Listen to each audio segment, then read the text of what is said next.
What's going on, everybody? Welcome back to another Batman News Weekly. This is episode 175 in year 4, and today we got some Suicide Squad game leaks, and they might be bad. We're going to be talking about that. We're going to be talking about Sean Murphy's view of White Knight, a book that we dropped because we didn't really like the story, but he went on a Twitter rant talking about why he thinks people don't like it, or why it's so divisive, I think is the word that he used, or polarizing. Yeah. One of those very big buzzwords.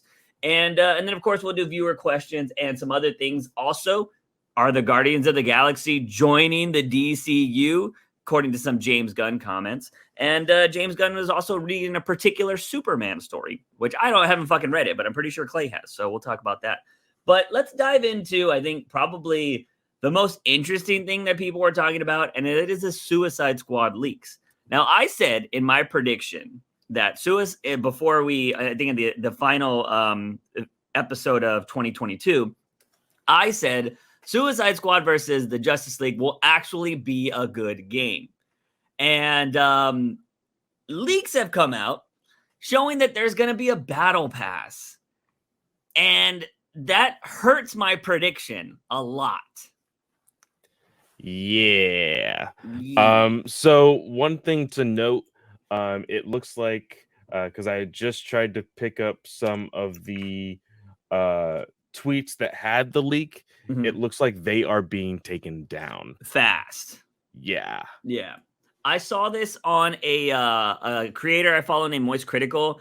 He talks about anything and everything during his live streams because he streams for like 8 hours, and people would just ask him about stuff. He played Gotham Knights. He said it was boring as fuck, so he couldn't finish the game.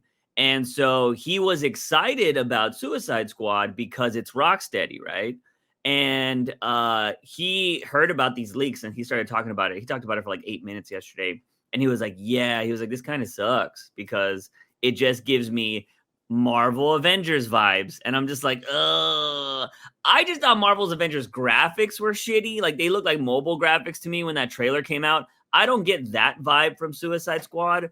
But a battle pass, if anybody that's played any games in the last 5 years, you know that battle passes are ways for companies to make money besides just selling the base game. Now, look, I wouldn't have a problem with the fucking battle pass if this game was going to be fucking free. All right? If this game was going to be free, I'll pay $8 every, what do they do it, like 4 months, whatever, to get a battle pass. It really depends on what kind of game you're playing. Yeah. So I have definitely fed into a battle pass on several games. There is currently a card game that I'm playing on my phone that I have put already. Magic? I think no. It's Marvel Snap. It's the new Marvel Snap game. Okay. It has a $10 and a $15 tier for battle passes, and it's every 4 weeks. God damn, that's more expensive than like Genshin and other games. So Genshin does it. The one thing that has done it and has basically made every company and every game do it thereafter is, of course, Fortnite. Yeah. They're the ones that kind of like made it boom. There was a battle pass before Fortnite, but they are the ones that really made what I would assume consumers say, oh, this is worth it. And the reason being, like you said, the game is free and then you have to spend the money. And for Fortnite, they have seasons. It's not just like, hey, we're going to have this small little battle pass. Like for me, Marvel Snap every 4 weeks. Fortnite has a season that lasts anywhere from 3 to 4 months. Yeah. Now, the one thing that I'm worried about with Suicide Squad, yes, a lot of people, there was even a tweet that I saw that was really funny. I follow somebody because at one point I was playing Avengers and I was really enjoying it, but it got so repetitive after so much. Like, if you have a good squad to play with, a good 3 or 4 other people to play with, then it's a fun game because then you're just enjoying time with your friends. If you're not playing with friends and you're just trying to grind on your own, super repetitive, super boring. But I follow somebody that has all the news highlights on Avengers, and he says every masterpiece has its cheap copy, and he has Avengers and then Suicide Squad right next to it. And I will completely disagree with them in the sense of, if you say Suicide Squad, looks boring or looks like crap, then you're lying. Mm-hmm. I looked back at some of the game footage that they showed Yeah. in years past. It looks great. Yeah. Now, the battle pass aspect of it, I'm a little worried about it as well, because how long are the seasons going to be? Are we even looking at like a good like 2 to 3 characters being added to this game per year or more, to make it worth it? Like, Yeah. that's what I want to know. And as of right now, and I saw some people like trying to, I don't know if gaslighting is the right word for it, but like people were like, oh well, if you're not, after the whole battle pass thing leaked, they're like, oh, if a battle pass is going to keep you from supporting Kevin Conroy's last uh Oh, yeah, project, yeah, yeah. then you're a complete asshole and not a real fan. Yeah. And I was Yeah, just like, I hate what the hell? the entitled assholes that are like, "Oh, if you can't fucking sacrifice $60 to support Kevin Conroy." It's like, "Look, man, I love the man. He was part of my childhood, but, not everybody's financial situation allows you to just drop 6 well, it's actually probably like $70 now, right? Because like Yeah, PS5 and stuff. because it'll be a new gen game. It's gonna be anywhere from 59.99 to 69.99, Yeah, plus the battle pass that you have to think about. yeah. That could be anywhere It's probably gonna be like 8 from bucks to 12 bucks. $8 to $12. Yeah. Yeah. Yeah, and I think it's just like I think a lot of people are very entitled when it comes to money because maybe some people have it and other people's don't. And like I've been in both situations to where I've had excess money that I could blow, and I've also been in situations where, yo, man, when I was a kid, we got one game and we played the shit out of that one game. I kind of miss those days because like I was 100%ing games. I was fucking playing games 3 or 4 times. Like I was just a master. Like back in the day, we got like Resident Evil 2, and I just kept seeing how fast I could beat Resident Evil 2. And I got it to 2 hours and 1 minute. And I heard that you get like a secret skin if you get it under 2 hours. I don't know if that's real. I saw pictures online, so I assumed it was real.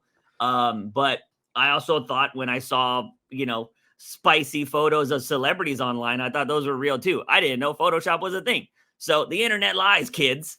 But anyways, freaking yeah, as for this battle pass, like I don't know, because I'm also hearing that it's not a story game, it is a missions game. And I'm like, oh, that could be really It's bad. it's it's a missions game that has story within it. So it is literally not a copy paste, but it is an Avengers type of game, because Avengers was the exact same way. Hmm. There was a story, but you were like, it was all story in between, and like you only had like your one little home base that you were able to walk around and like maybe talk to one Yeah. or two people. But then you go to like the computer hub and you're like, okay, I want to choose this mission or I want to choose that mission. Like, there was missions that definitely helped you along to make sense of the cutscenes to Yeah. make a actual singular story. But if you did a mission at a turn and whatnot just because you wanted to, then nothing really made sense. And you're just like, oh, Mhm. I'm playing a video game, whatever. Yeah. I don't like that, man. I'd rather have a cohesive, like, linear story, Hmm. Granted, I do think multiplayer games kind of ruin those kind of things because it's like, well, what if somebody's already done that, And it's like, well, fuck them. Like, who cares? They make them do it again. Like, I'm worried about this battle pass thing. I wasn't expecting this game to have that. I was expecting it to be like you can upgrade your characters and stuff, you know what I mean? Make them better and all that kind of stuff. But I don't know. I don't know what this is going to be. Are we going to have to pay for it or is it going to be just something in game? You know what I mean? Yeah. But a battle pass is usually something that's like seasonal or, every few months they reset it. So does that mean that we're going to get a bunch of different Harley Quinn skins and you're going to be able to play that?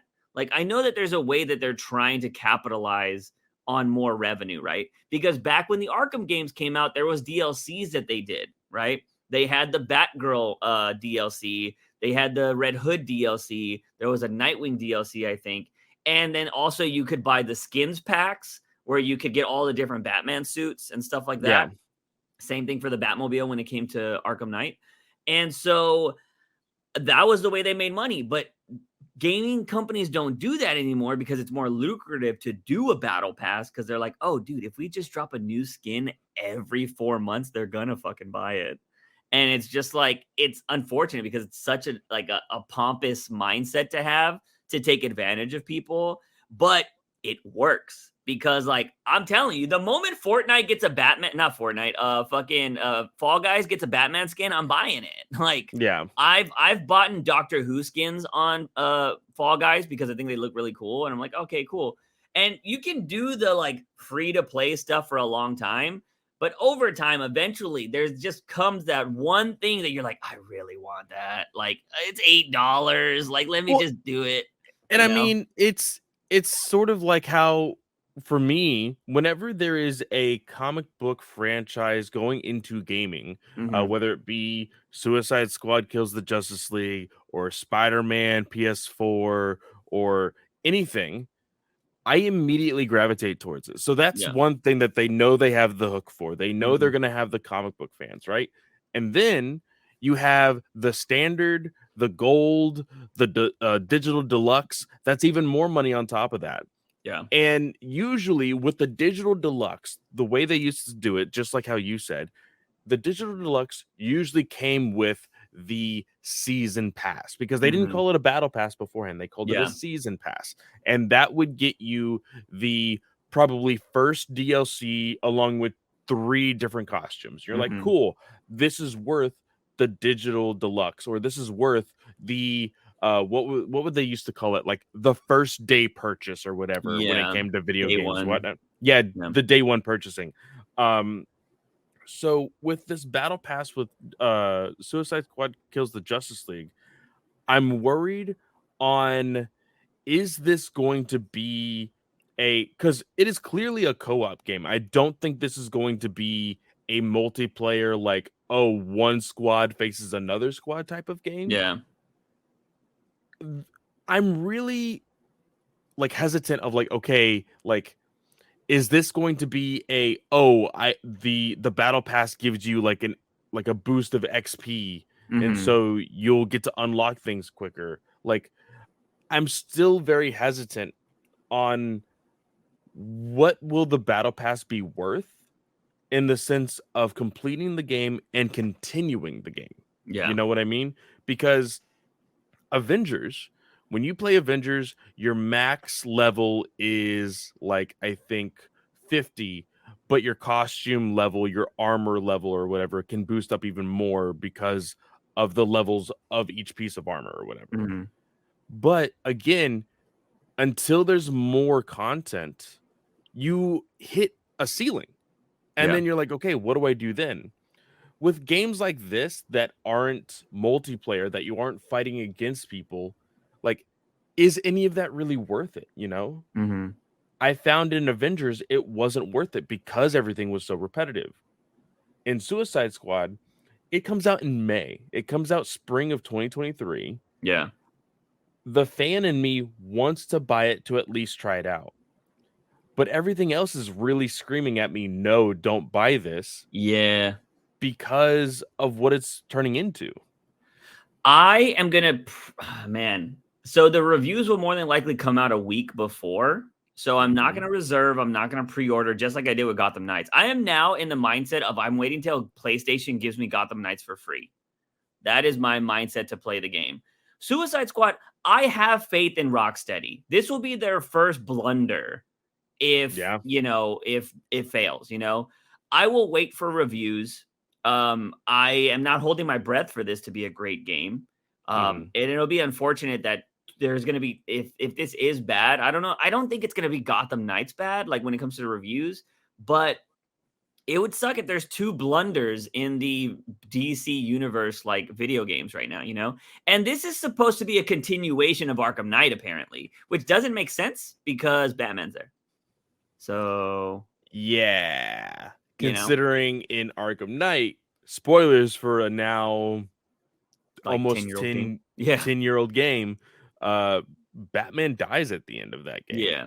Now Never see his again, body. you never see his body, and then you see some sort of like shadowy Batman at the end of the game, Yeah. but everybody assumed that that was actually like a Azrael or Robin somebody. or Yeah. a demon or yeah, the demon, Yeah. and possibly Damien. This like I wonder if they'll explain it, Hmm. but like it hurts me because like you said, it's two blunders within the DC properties. And honesty, like when we're looking at, a lot of people, I think it's stupid, but when you look at Marvel versus DC, Yeah. a lot of fans would be able to say at least we have the games and at least we have animated series and Hmm. animated movies. Like games are starting to like go downward Yeah. in the sense of these two blunders. Like I need a new DC banger when it comes Hmm. to video gaming because Marvel has Spider-Man. They're about to have Wolverine, which I feel like is going to be awesome. Like, and I'm going to buy them. I'm going to play everything. Yeah. But this is not wanting, like, it's not screaming, "Hey, Clay, you need to buy this first day." Yeah. And as I've gotten older, man, I don't have the time to put into a lot of these games because the thing that also sucks with these battle pass games, like I'm kind of getting over grindy games, right? Like I don't care. Now, granted, I don't even play Genshin Impact every day anymore. Like I used to for the longest time. Every day I was playing Genshin Impact because there was dailies, and if you did the dailies, you got free gems, and the gems allowed you to buy the new characters. And so I was Mhm. like, I'm not trying to spend. I mean, I've spent hundreds of dollars on that game, but like I wasn't trying to do that, so I would do the grindy way. And it just got like to the point I was like, dude, I was like, I have to do the dailies today. Like it sucks. And it's the same missions over and over and over. And it's like, I don't want to do this anymore. So eventually you stop. And like, and then then there's something like Fall Guys also has a battle pass. Then there's something like Apex also has a battle pass. Like, I love playing all these games, but I'm like tired of the grind. And I Yeah. think that's why everybody was sucking the dick of Elden Ring because it was just a game that came out. It didn't suck. It came out on release and it was amazing. And that was it. And the game was over. It's not like there's a battle pass for 20 more bosses. Now, there wasn't a battle pass. I do believe there is conversations about DLC, but Okay. again, like you That's said, old school though. Now it's old school. it's old Yeah. school, but like Elden Ring came out and it seemed like every day I was at the time looking at TikTok and Mhm. seeing somebody fight a brand new boss that I had not seen other Yeah. people fight before. Yeah. The map was massive. And again, a lot of people would also fight the argument of, well, it took them so many years to make that game because of Mhm. how big it is. I would much rather have that in depth of a Gotham Knights game Yeah. than have the Gotham Knights that I wasted $75 on. Yeah. The thing is too that Gotham Knights will have over Suicide Squad is I'm hearing that it's not open world. So that kind of Yeah. sucks Yeah. because like the one thing I will say about Genshin has this thing where you can be one character and it's open world and you can go wherever you want. Obviously, the every game has a ending like invisible wall, right? Yeah. But with Genshin, they plan on opening the map more and more and more over the years. So eventually, you just get to an area where it starts blinking red, and it's like you got to leave this area, and then it like fades away, and you start back to the last checkpoint. I wish Suicide Squad would have been like that to where like, yo, I'm Harley Quinn. I'm gonna go to this side of Gotham, or I'm gonna go to this side of the world, and like, oh, you're freaking killer, or shark or whatever. You're gonna go over here, and like, if somebody starts a big boss mission, then we all teleport to that person. You know what I mean? Because that's what happens in Genshin. Like if you go to somebody's world and everybody's controlled by that one person in that world. So if I start a mission, we all go to that mission. So, but Yeah. other than that, like open world, you can just go try to find your own shit. Because now it makes me feel like, oh, so we're not going to have anything like Riddler trophies or anything like that. Like, are we? Because can you do that in a game where that's not open world? So that kind of bothers me too. Because as we were talking, those old Arkham Knights games, I beat them and I kept playing because you couldn't finish you had to 100% the game to get some of the boss battles. Like you couldn't fight Riddler unless you got all the Riddler trophies. And Yeah. Riddler involved Catwoman, so I was like, I got to do this. I was like, I got to save Mhm. Catwoman. And so I was just like always wanting to play that game. Red Dead Redemption is the best example of a game that they took forever on that I spent hundreds of hours playing. Like I Yeah. was playing that game for this podcast. I was like, oh, let me go back. And like I just started playing in first person mode and I was like, oh shit, I'm just fucking killing everybody with my guns and stuff. It was awesome. And I still love playing that game. And I'm still not even 100% on it yet. And I rather play that. I will spend $100 for a game like that than a battle pass game. And that brings me to my question to you, Juice. Mm-hmm. James Gunn has stated that DC Studios and the new DCU is going to expand to movies, TV, animation, and video games. Yeah. How are we expecting these video games to go if they need to stay within a timeline of a cinematic universe? Does that mean that, oh, these need to be cheap games and they need to be pushed out quickly? Yeah.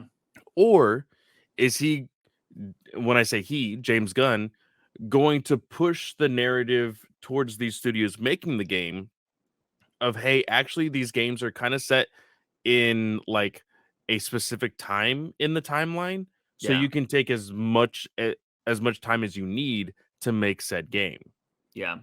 I would hope it's kind of like how we read comics, like everything's kind of happening at once, but they're separate stories. You know what I mean? Because like if you're gonna say we're going with a younger Superman, right?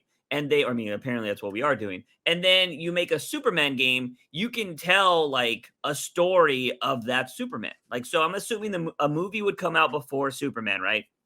James Gunn could go to the game studio. These characters are all the ones in the universe. You can use all these characters.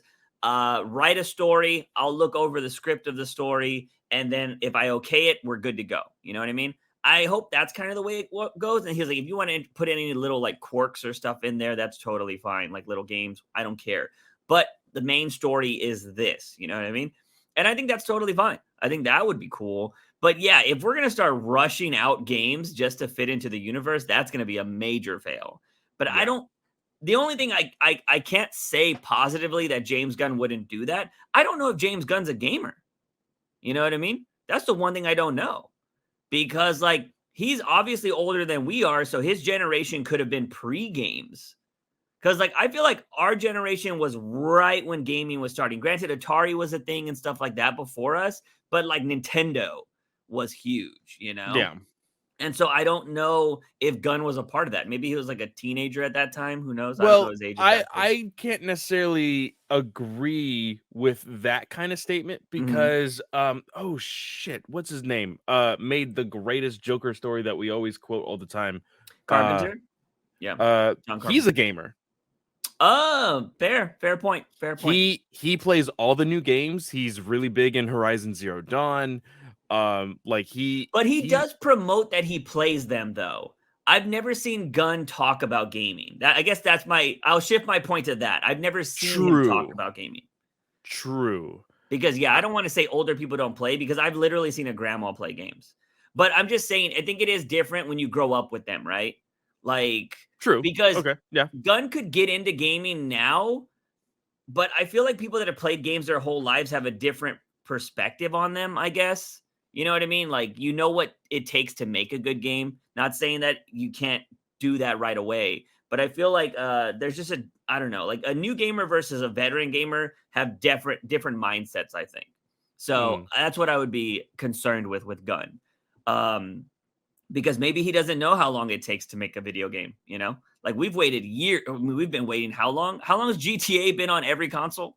You know what I mean? PS3, Yeah. PS4, and now PS5. Yeah. Yeah. So like we've been waiting for GTA 6 forever. And so I hope Gunn knows that a really good game can take like a decade at times. So I hope he's planning that into it. Or maybe he goes to a studio that's like, hey, can you create a game that does get uploaded every X amount of years? Like every 2 years you have a new expansion to it. Maybe that's something they do. I don't Yeah. know. But it does seem like a recipe for disaster if you go that route instead of just making a really good game. But speaking of other games, I saw this on Twitter and I really hope people are not this stupid, but people always prove me wrong on how the stupid they are. Is I'm seeing people saying that they don't want to play Wonder Woman. And people are like, guys, please, if you want to play, like, if you want Wonder Woman to be a success, you need to play this game because people are going to compare it to, like, oh, it didn't sell as much as Arkham Knight, so it's a bad game. And so I don't know if there's still people out there that won't play a game because it's not a male lead.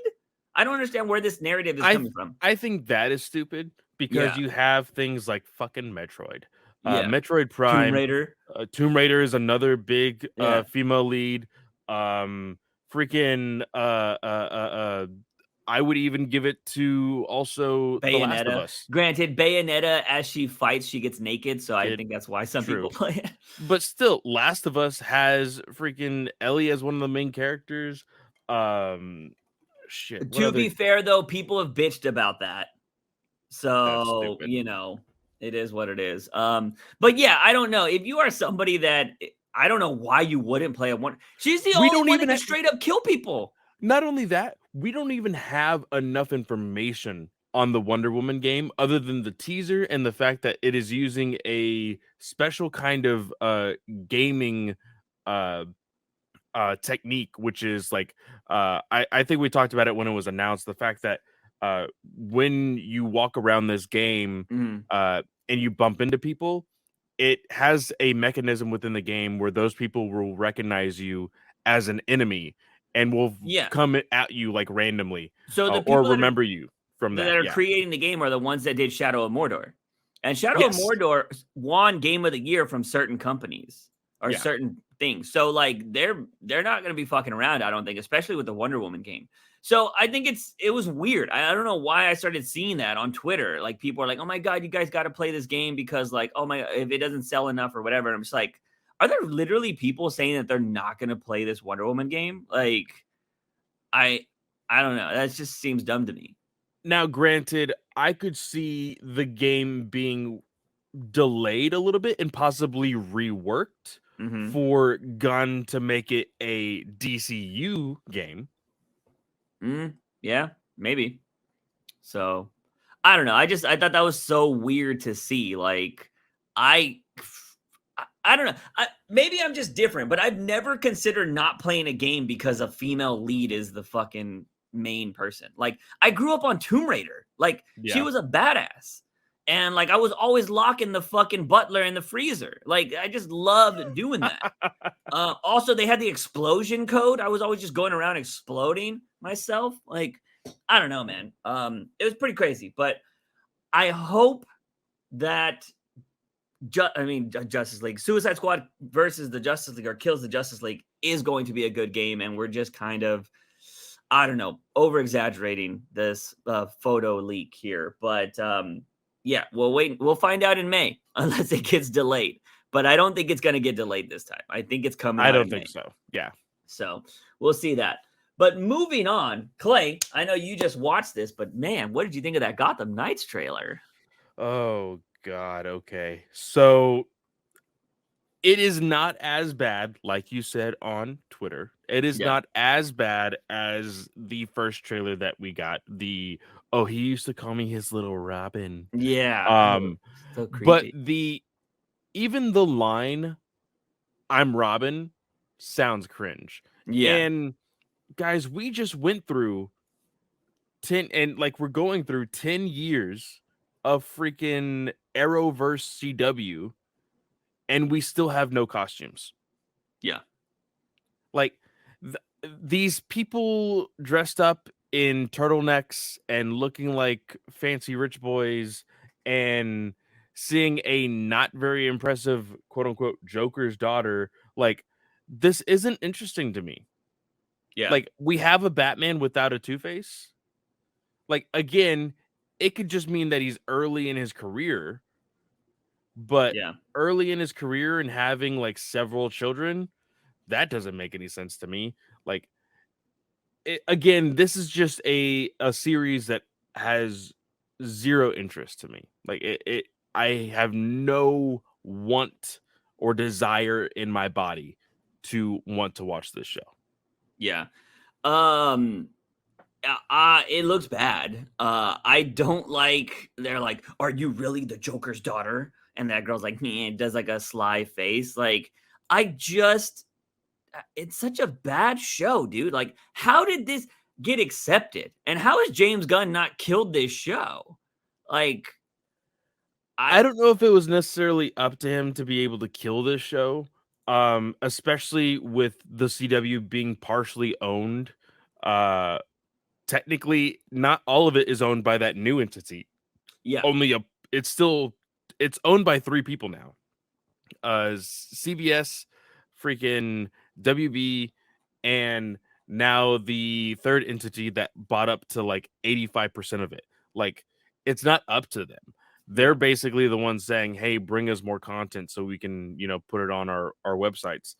And one thing that I'm really tired of with the CW is like this, it's like the new soap opera-esque like cinematography where Mm-hmm. it's like kind of dark, a lot of gray, blue scale, and a little foggy around the edges. I'm tired of it. Yeah. It's just nothing about that show was appealing. And maybe I'm just old now, which I am, but it just looked like it's made for kids or teenagers. And I'm like, yeah, I would get nothing out of this show. The bat cow looks 3D printed. Like, it Yeah. looks horrible. And yeah, I don't get it. But I will say, I believe the writer of this show is also like who wrote Batwoman and like other like LGBT like heavy shows is what I think I noticed from it. So if you like those kind of shows, you'll probably like Gotham Knight. I was enjoying Batwoman until the fucking Ruby Rose change, and I was just like, it was watchable, is what I'll say. I didn't think it was the greatest show, but it was good, and I was just like, I don't know. I think, were you watching Riverdale? Riverdale went to shit, right? Riverdale went to shit real quick. Yeah. Um, I think it was after season 4, it just took a fucking Was that when the guy nosedive. died? I think at the end of 90210? season 4. Yeah, yeah, Yeah. yeah. But in real life, not in the show. Yeah. But yeah, man, like, I just I don't know what is up with CW. Like, I I will admit those first few seasons of the TV shows were really good. I thought they were interesting. I should say that. They were like fun to watch. They were cool. Like, I was excited for them. And then, like, dude, I just can't I can't get honestly, I think the turning point of all the shows falling down was We Are the Flash. That is the turning point, I think, of things being really bad, and then it just got stupid, and then we had the I can't believe that consent line even made it into Supergirl. That Oh was the yeah. worst, cringiest thing I think I've ever seen on TV. And well, now it's gonna be he used to call me his little Robin. That's gonna be the newest thing. But I would hope that in like 10 or 15 years, we have like this documentary that comes out with all the writers on CW being like, oh yeah, behind the scenes, we were just trying to write the cringiest shit possible. Like, that was our goal. You know what I mean? Because I don't know, I just feel like they're not trying to make great shows. It's just, you know how like I mean, they just did it with Batgirl, but have you heard like that Hollywood sometimes makes bad movies so they can do like tax write-offs because they're losses. And the Yeah. CW, I think it was like, didn't we cover it a while back that they are not profitable like at all? No, they haven't been profitable Yeah. since the merger, which is So absolutely fucking insane. yeah, so I wonder if like, did they just get to write all that shit off? Like, did that other company just buy the CW and be like, oh yeah, we could just write this off every year? You know what I mean? Granted, I'm not a tax guy. I don't know if that's how it works, but that's what I've heard. You know, it's funny because I used to watch the show The Nanny. I don't know if you ever watched The Nanny, but like there was an episode in The Nanny where they hired the nanny to be like the star of a Romeo and Juliet play, and Yeah. she was fucking awful. And then the director was like, "Oh, I'm picking the worst shit possible so I can actually tax write this off." You know what I mean? So like people do that. Like, it's a real thing. And I just wonder if the CW is just like what do they call those money laundering places. This is just Oh like a yeah. modular money laundering thing for Hollywood to write taxes off on. But I don't know. If somebody in the chat actually watches Gotham Knights, we're not going to.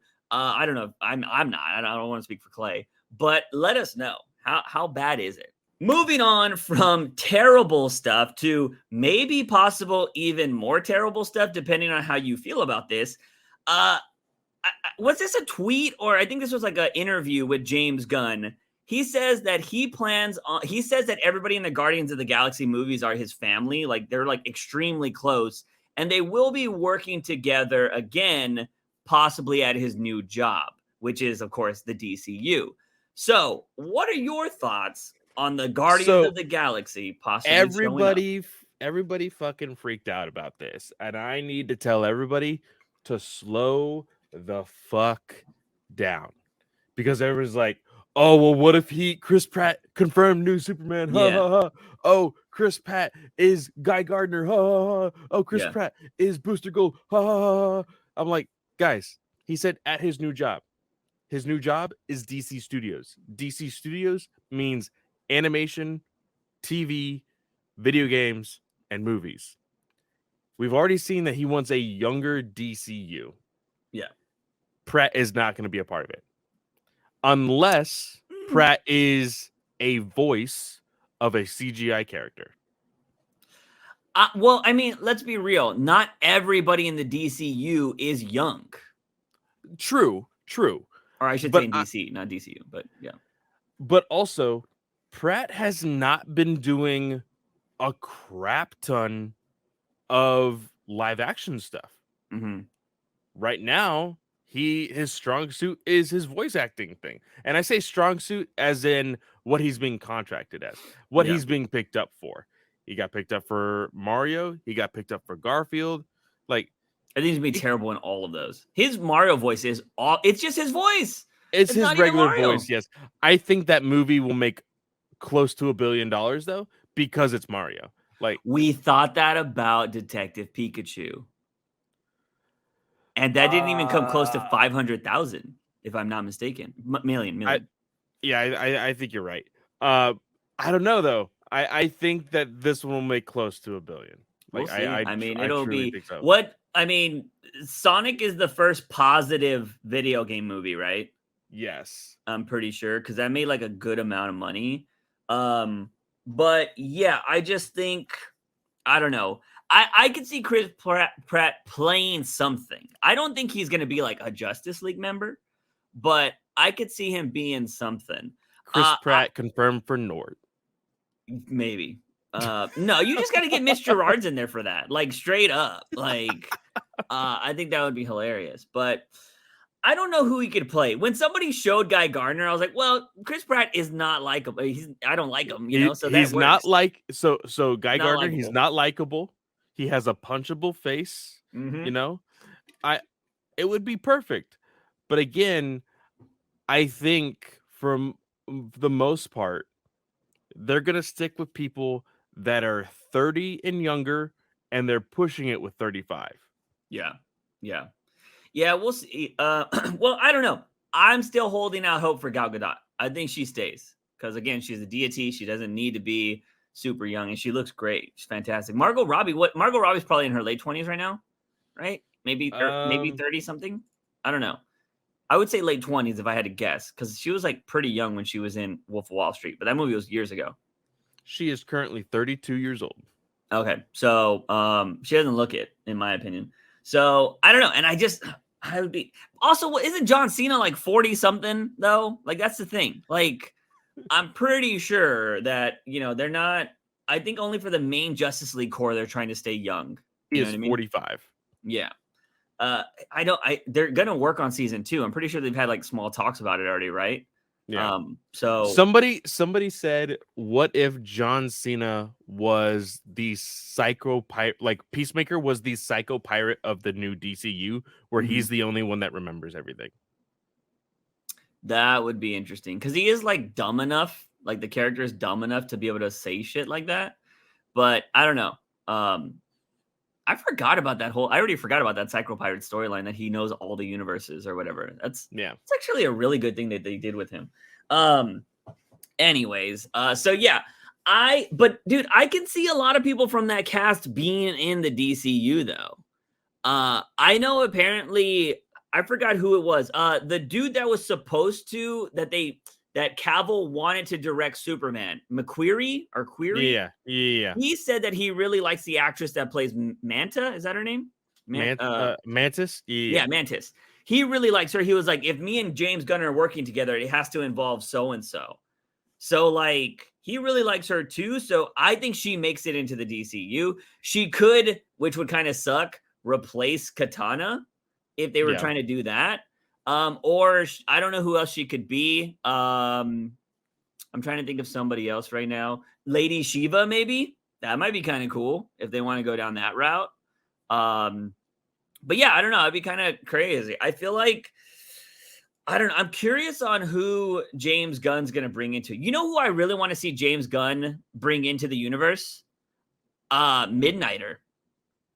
I want to see them like. I was just thinking about it. I was like, dude, you could give Midnighter a show where he's just talking shit and beating the shit out of everybody, and then you have your like representation and gay superhero right there, like flat out open. You don't have to play any fucking games, and like he's just a badass. And I would love to see that on screen.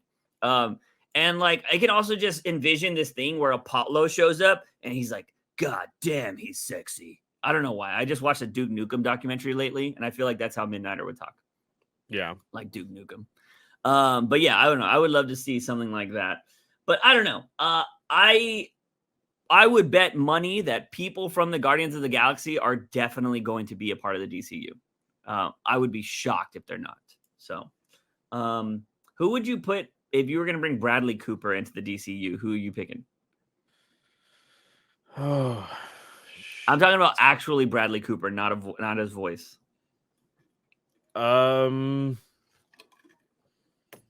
If they're allowing him to be himself in an older, like, as him, not being de-aged or anything, I would say freaking what's his name from the Wildcats, the Jim Lee character with the bandana. Oh, Grifter. Grifter, yeah, that'd be interesting. I wonder. People said that Chris Pratt should be Grifter.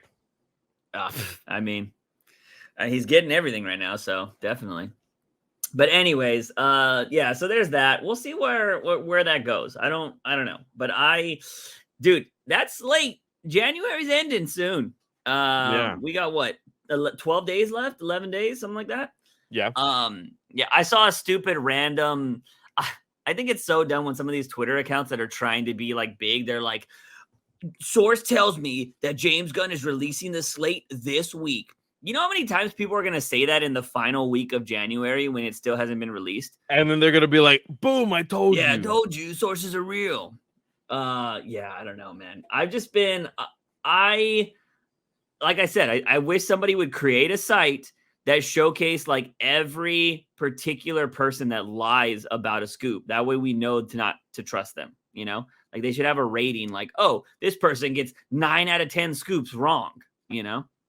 But like, anyways, whatever. But let's move on to something that I wanted to talk about. This came out right after our podcast last week.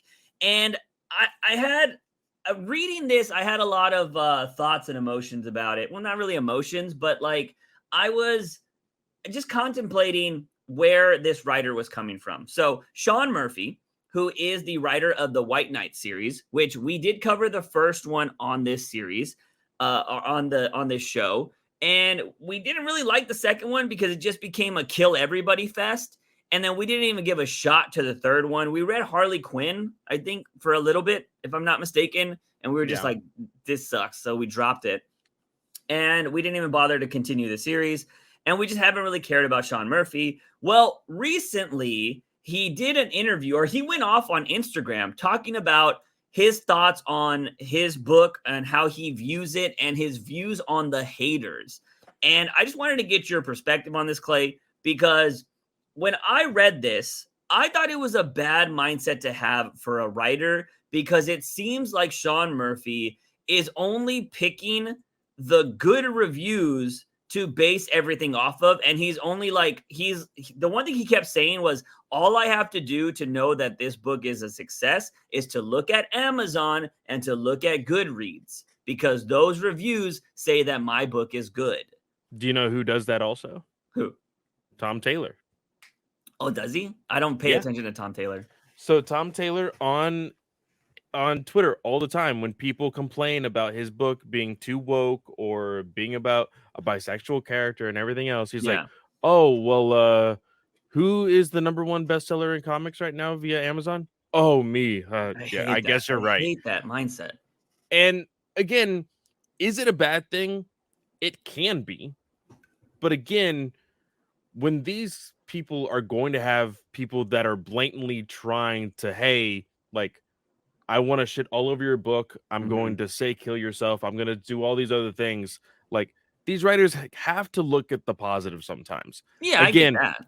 I think that it's healthy to look at the negative and to criticize your own work. When it's individuals like these, because I was reading through the thread here on Instagram. The comic book resources article had all 10 images of his thread, and I think that he is kind of blinded by the good stuff. But like I said, again, it's not necessarily a bad thing. You know, the criticisms of, because he says, so why is White Knight somewhat divisive online? People who like the book generally put it in their top 10. The people who don't like it really don't like it. It's usually because of one or two reasons. One reason being it's political, and he goes off and saying things like, they assume I'm conservative cop apologist, saying that he's not, and I don't like that I have condemned their idea of wrong thinking online. He says the criticism is rarely that the book isn't interesting or that the dialogue sucks. It's that they don't agree with the premise or the idealism within the story. Yeah. I think that you should just throw all of that criticism away. You need to look at the criticism that does follow, oh, I don't like this because of the dialogue. It's cringe and everything else. Because with us, when we were talking about these books, we read Harley Quinn and the dialogue just did not fit anywhere. Yeah. Whether it was with Harley Quinn, whether it was with Bruce Wayne Batman, whether it was with Dick Grayson or any other character in there, it just didn't feel like the characters that we know and enjoy. And a lot of it just didn't make sense in the continuity of his own story within White Knight. There was just too many things that were either contradicting or convoluted, and we stopped reading it. Simple as that. He says the second criticism is they don't know or accept that this is a new universe. They like pointing out that I messed up the order of the Robins, or that they think I ruined Harley and Ivy or Harley and Joker, or that they hate the idea of Bruce and Harley. Some accuse me of being I think that's a typo, right? Because isn't it SJW? Yeah, SJW, by making Robin black or Asian, or by making Terry half Asian. He says, again, I respect their opinions and respect that this book isn't for everybody. And I try not to let the negativity affect me because, and this is drunk me, all I have to do. This is me dunking. Oh, so dunking. He's talking shit. Yeah. All I have to do is look at the sales at Amazon and Goodreads and realize most readers are with me. And in the long run, when you as a writer are looking to stay relevant and looking for new books to write, new contracts to make, whether it be with Image, DC, Marvel, and whatnot, that's what you have to bring to the table. I agree. So again, we can disagree with Murphy. I was like, what the fuck is his name?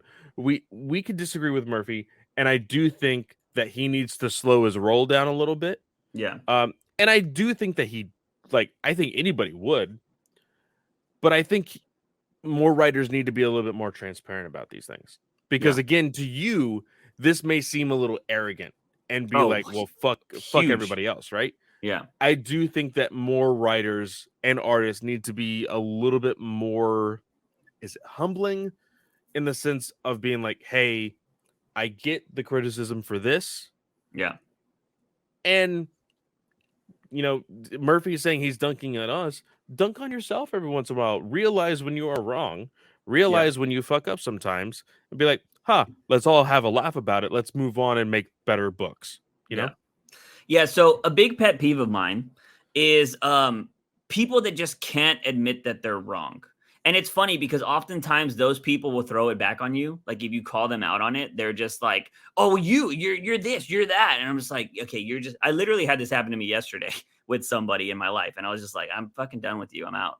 That's like my new 2023 thing. I'm just like letting stupid people talk at this point because I notice how much time I waste because I think I can like I want to understand their mindset, but I understand I have to realize that at points you're just not going to understand some people, which again, I had made this thing on Twitter. I was like, this year I'm trying to just let people talk and I'm just not going to engage in a lot of conversations. If somebody wants to think they want a conversation, good for you, bro. Good for you. It's not going to bother me anymore because I think it's kind of sad if you're like, yeah, I won that conversation. Like, are we 12? Like, I don't understand this. So I posted this on Twitter about the whole Sean Murphy thing. Now, one thing I do want to point out is, and correct me if I'm wrong when I read this, Clay, because maybe I wrote it wrong and people can see it in a different way. I'm not saying at all, and I don't think I said it at all here, that White Knight isn't a successful book. I was coming at this from the perspective of how I think Sean Murphy is looking at things and how I think it's bad. So this is what I said with the photo of the whole like people don't accept his universe. I was like, I understand Sean Murphy when it comes to criticism of content. I've been there myself, but I think he has the wrong mindset. To base your work solely off sales/reviews from two websites is very close-minded for many reasons. One, not every reader leaves reviews. Some people read books, and if they think they're bad, they just let it go. Two, Murphy needs to understand that Batman books always sell. I was like, no matter how good or bad the book is, people collect Batman, something we've talked about on this podcast a million times. So numbers are skewed. Fair point, right? I think bad Batman books sell too. Not as maybe as good as much as good ones, but they still sell. You know what I mean? Because like people just collect Batman. Anyways, three, just because you make an Elseworld Batman doesn't mean it's good. My personal reason for jumping off White Knight was because the storytelling was bad. Murphy had this huge revelation for Batman volume or for White Knight volume 1 and it never got addressed in volume 2 and also volume 2 was a just let me kill everybody book. The story was lacking. And lastly, I think Murphy just wants to blame someone else and not himself. He is a great artist in my opinion, but being a great artist and writer is very hard to do in comics. Very few people have done both well, and I think Murphy needs to look inward more than outward. I don't think I say the book is not a success in that. Right. You don't Yeah. say, hey, this book sucks and it's not successful. Yeah. It very much is. And to go back on your first point, when you Mhm. said here, based on your work solely off of sales reviews, two websites, closed minded, it says not every reader leaves reviews. Mhm. Now, one thing, as somebody who used to review books for websites, Mhm. I've been on 3 different websites that I wrote for. And when I wrote a review that seemed negative, Mhm.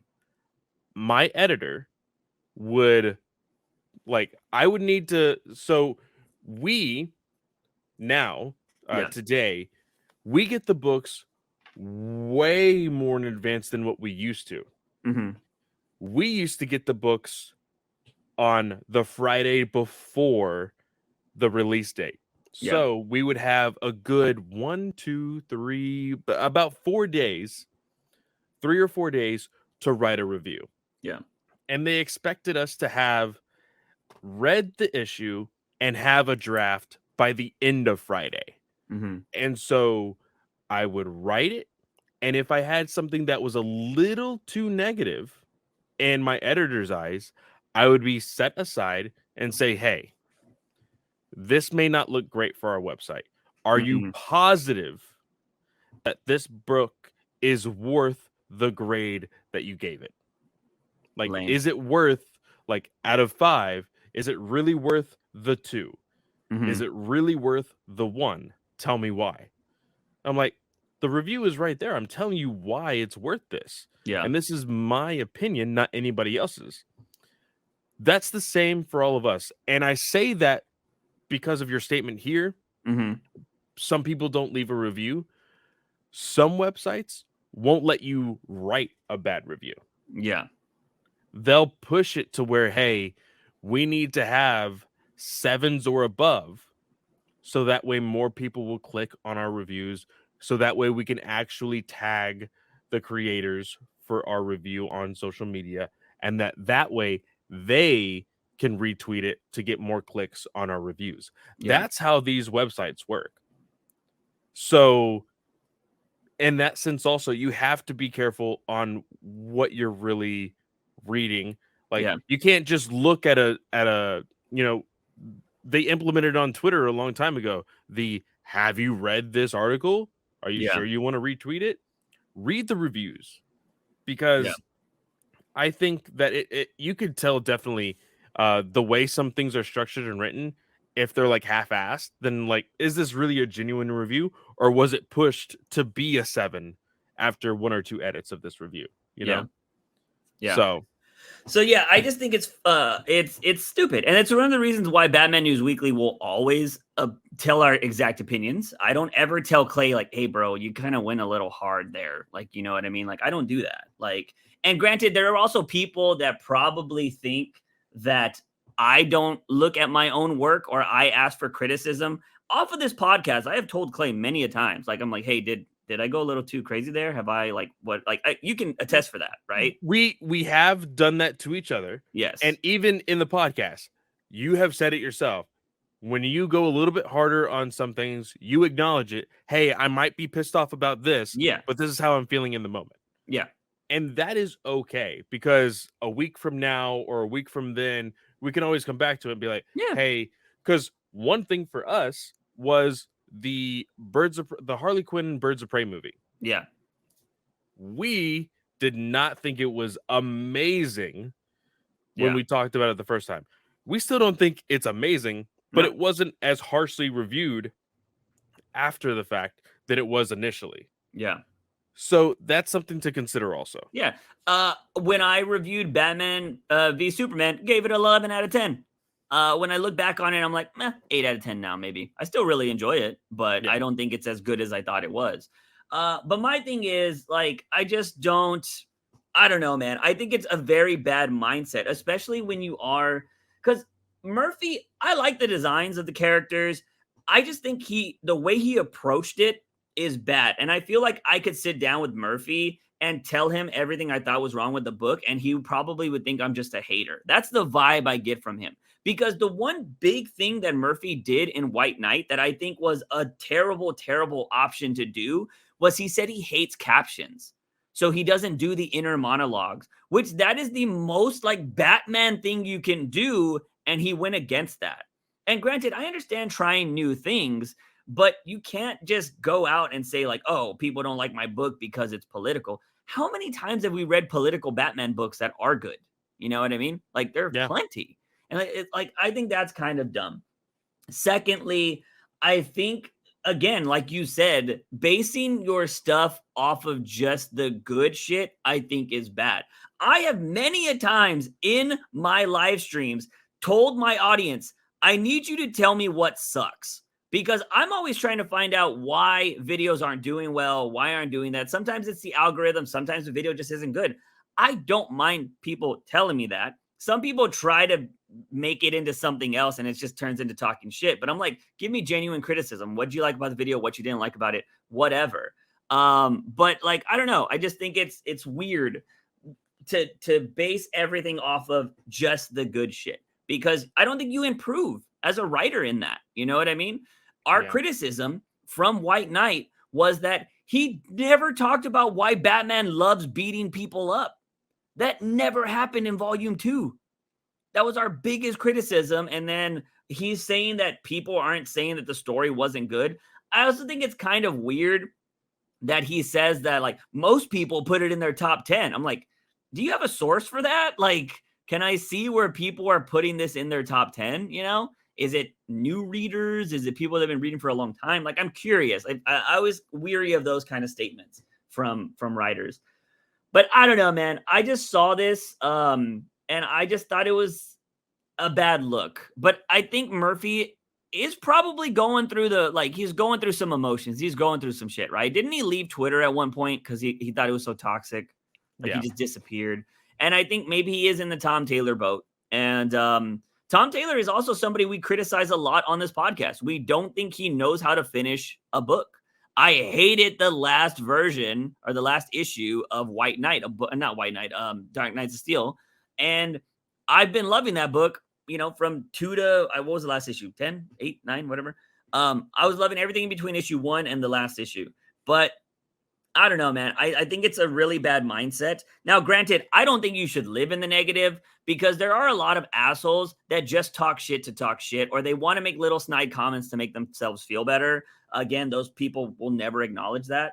I did have somebody that tried to talk shit to me on Twitter on this post, and I just had to like let it go. This is the new thing, right? I just couldn't continue the conversation because they took the perspective of the book is a success. And I'm like, that's not what I'm fucking talking about. Like, you know, like, and then they're like, you're just an idiot. I'm just like, oh my God. Like, people don't understand shit and they just turn it into what they want it to be. And it was a really annoying. But anyways, I just wanted to talk on this because, like I said, they wrote a whole article about this Twitter or Instagram rant that Murphy had. And the one thing I would like to say to Murphy, like if he were somehow to listen to this, why didn't your universe continue then? If it was such a success, why didn't DC give you all your spinoffs? That's what I'm curious about. You know what I mean? Yeah. Because there was supposed to be, we heard a Nightwing one, a Batgirl one. Like this was supposed to be like the way the Reeves verse is being talked about right now. That's what this universe was supposed to be. And all we ever got was Harley. Yeah. So was it that successful? You know, because I will say Tom Taylor gets all the fucking spinoffs he wants, you know, fucking Deceased got too many spinoffs in my opinion. So just throwing that out there, Murphy. Like, I think you're a great artist. You're a decent writer, but I just don't think this book is as amazing as you're putting it out there to be. And that's just kind of my final piece on that. But anyways, last bit of news we got before we go into questions is the Harley Quinn show won a Critics' Choice Award, if I got that right. Yes, it did. Yeah. So you wouldn't know that because apparently Velma is taking HBO Max by storm. It's the best animated show on HBO Max. I have heard everything but that. Yeah. I've been hearing how like bad it is, and people are kind of tired of these. Like, I saw one post which is really odd. I was like, I'm tired of adult cartoons being nothing but sex, drugs, and profanity. Blah blah blah blah blah. Where are some good adult cartoons? And I'm just like, what are good adult cartoons that don't have that? I mean, I honestly don't know.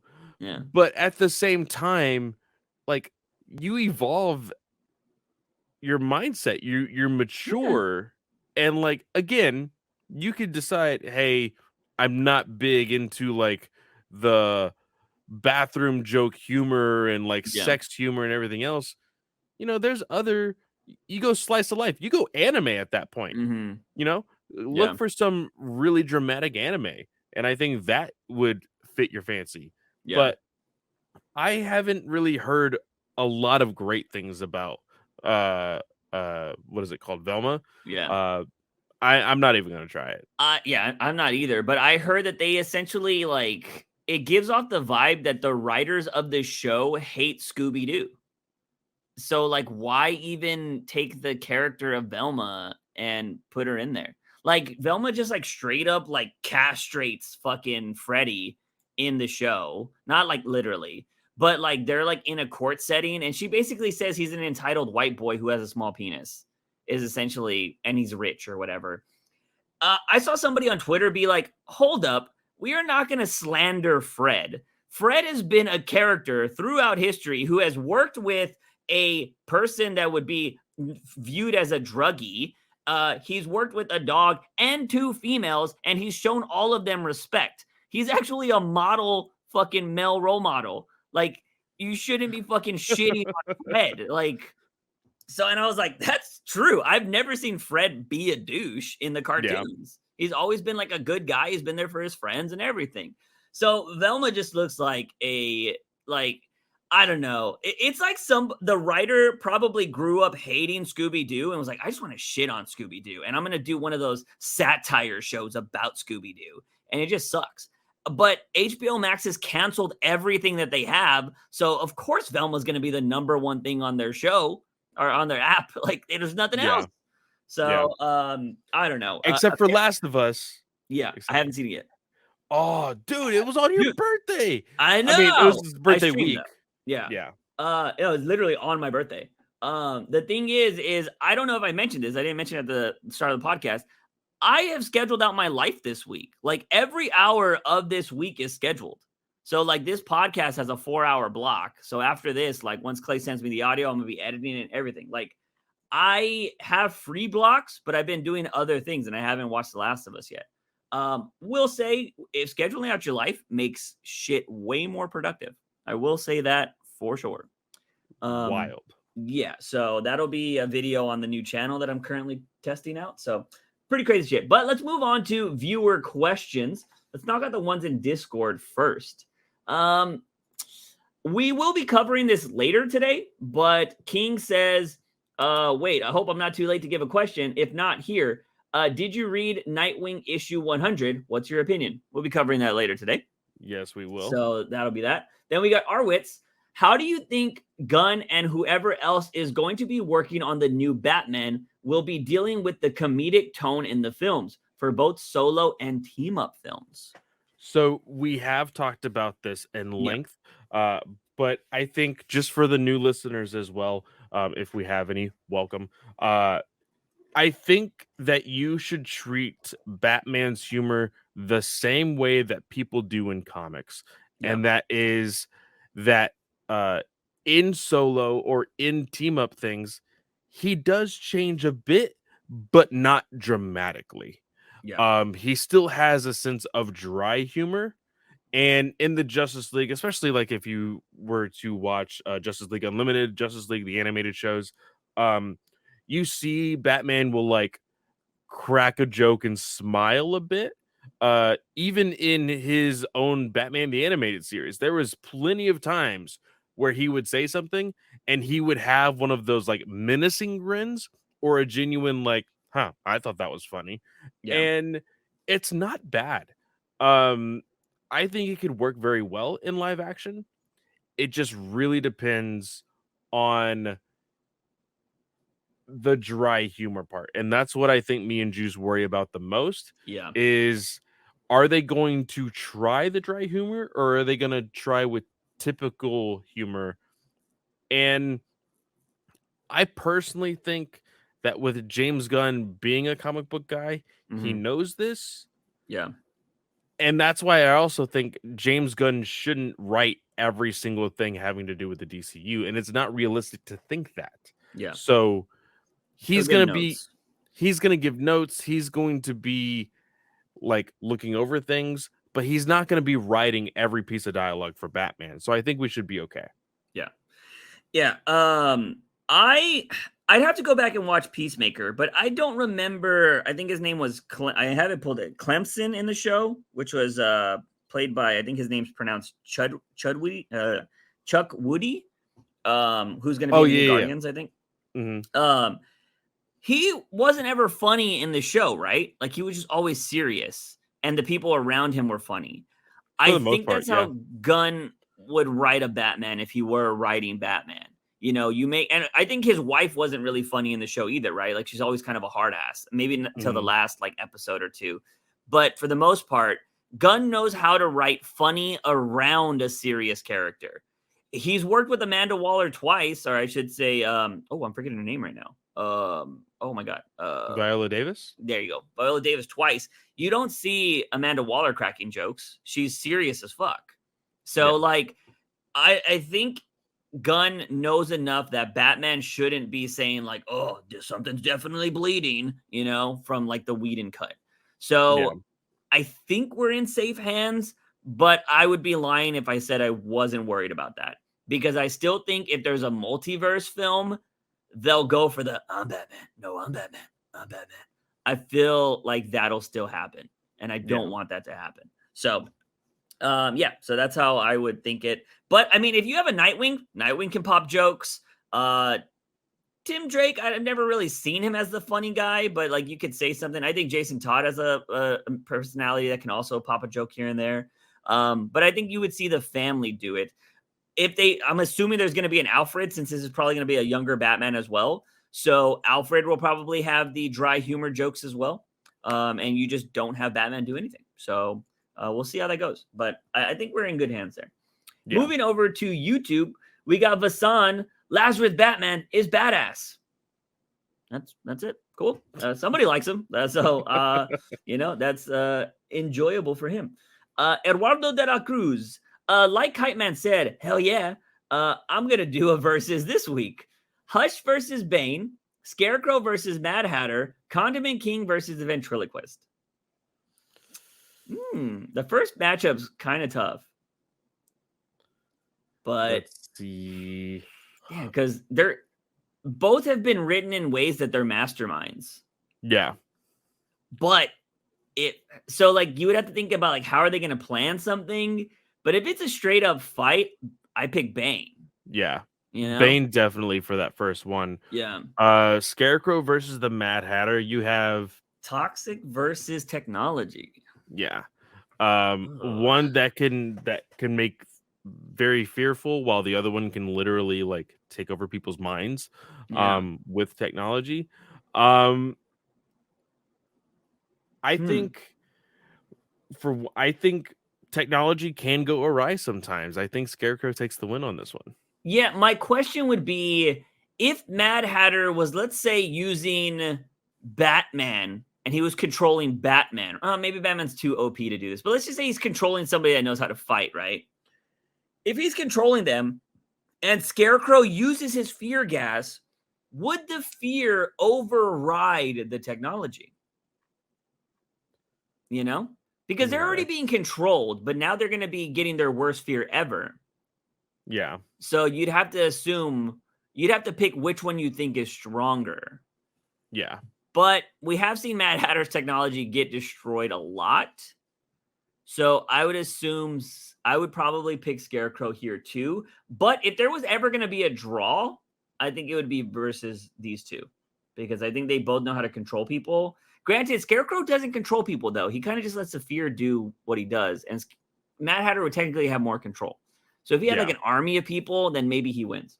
But I think that's an interesting one. I'd probably go Scarecrow, though, just because I think fear might override the technology stuff. But maybe there's a proof out there that doesn't work. Let me know. Condiment King versus Ventriloquist. Ventriloquist. Easy. I was going to choose Ventriloquist as well. Yeah. Condiment King is, again, he's a joke character, and that's fine. It's okay to have jokey characters, but the Ventriloquist has done some fucked up shit. So I'm going with him. You want to read the next one? Next couple? Let's see here. I never know how. Whenever you sort yours, you do newest first, right? I go from the bottom. I just go from the bottom. I don't touch anything else. So it should be Jason Todd, then Alexis. That's how mine show. Or are yours different? So mine is mine would be Alexis and then Jason Todd. Well, those are the next two for me. So Alexis Barrera says, is there a random song you associate with Batman or the Bat family? Personally, Heartbreaker by Led Zeppelin for me is always associated with Nightwing.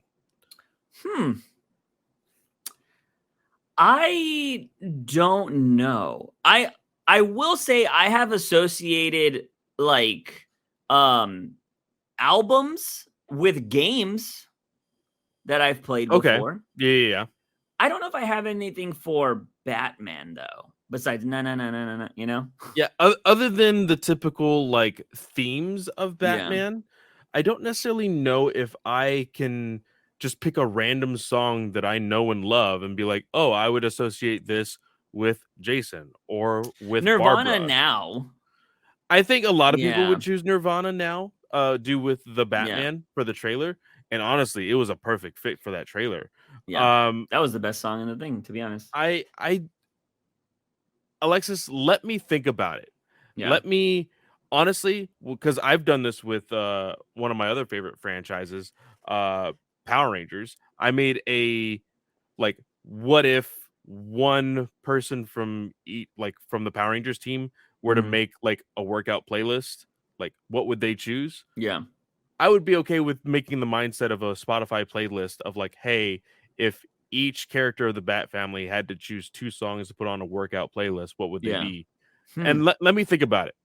Yeah, I don't really have, I mean, to answer your question, I don't have a random song for any of these Bat family members or Batman, but I'm pretty sure I've listened to some instrumental shit while playing. But for the most part, when it comes to Batman and stuff, it's usually like the stuff from the movies, like Hans Zimmer and all that kind of stuff. So it's kind of a Uh-huh. cop out answer, but yeah.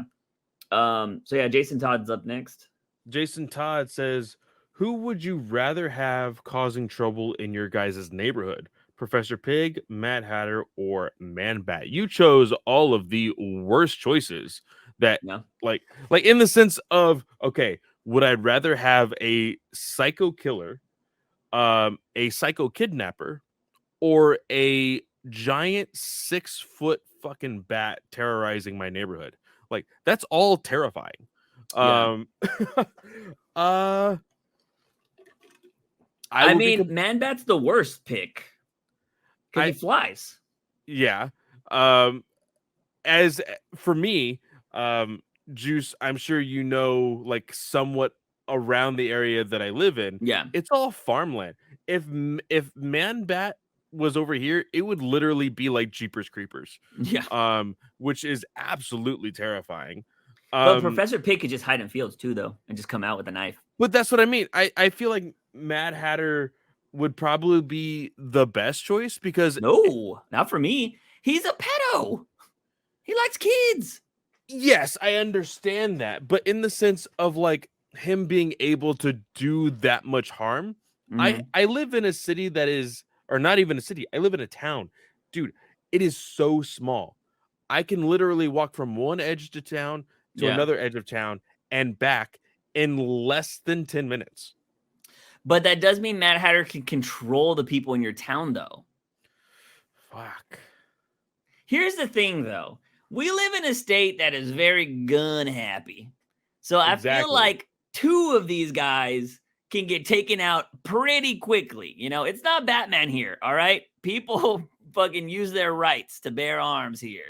That So is true. Man Bat, with his serum and everything, I feel like he could take some shots, but he could also just fly away and he could just swoop in and like eat you up. So he's the worst pick.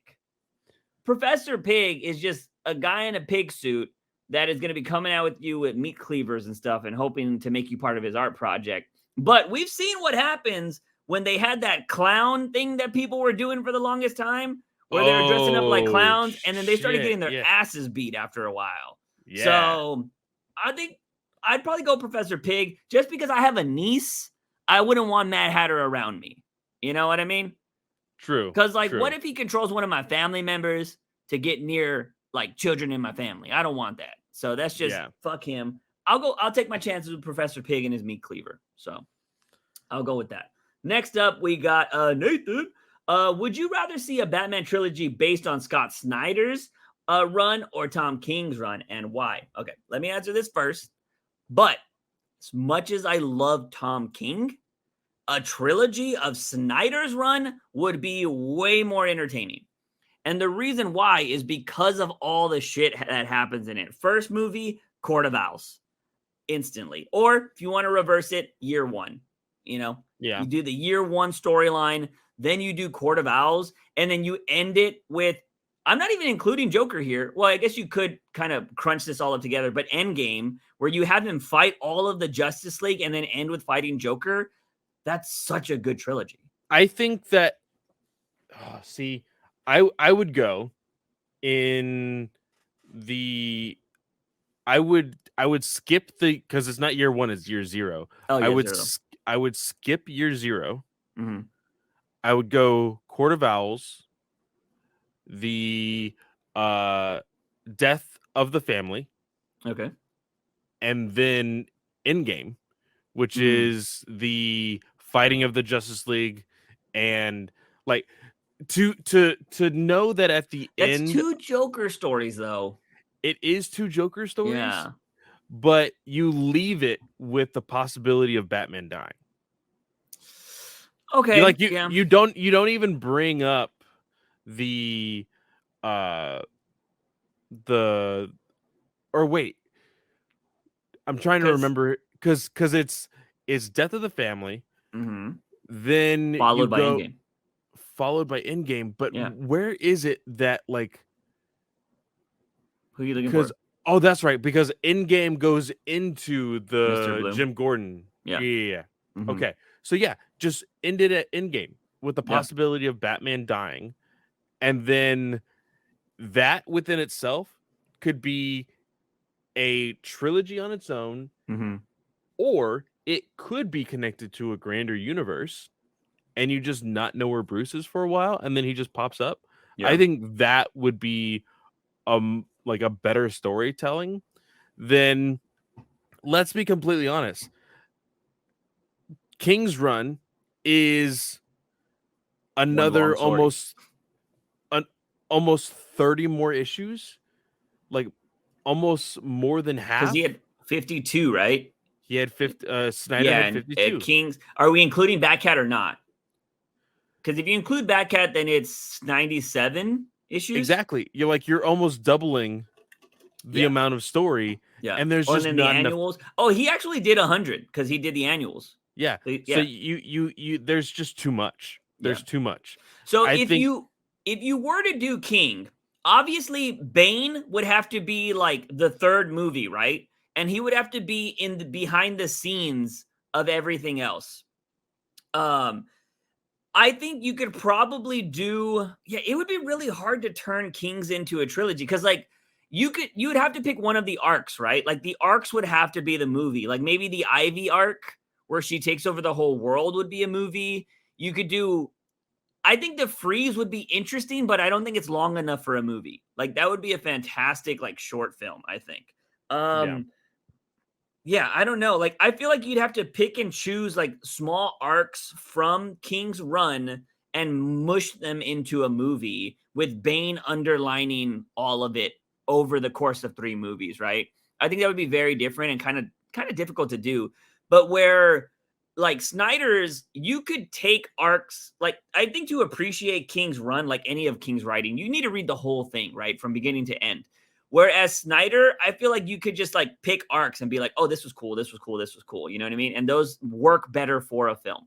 So I think that's kind of how it goes. So yes, as much as I love Tom King, Snyder's would be just a, I think, fucking $1 billion movie every time because visually they would look so amazing. So I'd go with that. We got Clay next. Would you rather see the blue/gray suit or the rebirth suit, the one with the purple cape and yellow, in a live action adaptation? I mean, do we have to? Is this a argument? No, it's not. But I've seen some art of like what the purple cape and yellow outline would look like in live action, and it does look kind of dope. Um, but I still think and agree with Juice that we need to see the blue and gray. Yeah. Will okay? Let's throw this out there. Say Gunn is gonna do one of 2 things. What do you want more?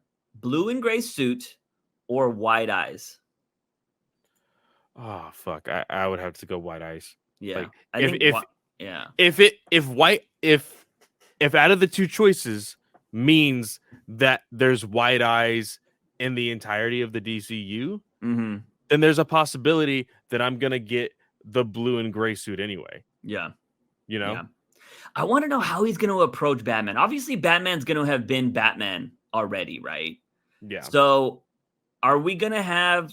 I want to see his Batcave. I wonder what kind of what he's going to do for the Batcave, because Gunn he's very comic booky. Do you think we're going to get like the dinosaur and all that shit? Like that would be crazy. I think there's a possibility. Yeah, that would be nuts. Because I feel like you could, somebody always breaks into the Batcave, right? We had this discussion in the Discord a while back about it's just a running joke that people get into the Batcave all the time. Like it's the Wayne Manor has terrible security because everybody gets in. But you could have an epic battle in the cave, which I don't think that's ever happened in one of the movies. In a Or movie, Bane. no. Did Bane? No. Did he find the No. Batcave? I don't remember Rising. No, nobody did, right? Oh, because Robin finds it at the end. So yeah. Yeah, interesting. Anyways, I think. I mean, Ra's al Ghul Raish, he burned the house, the manor. Oh, true.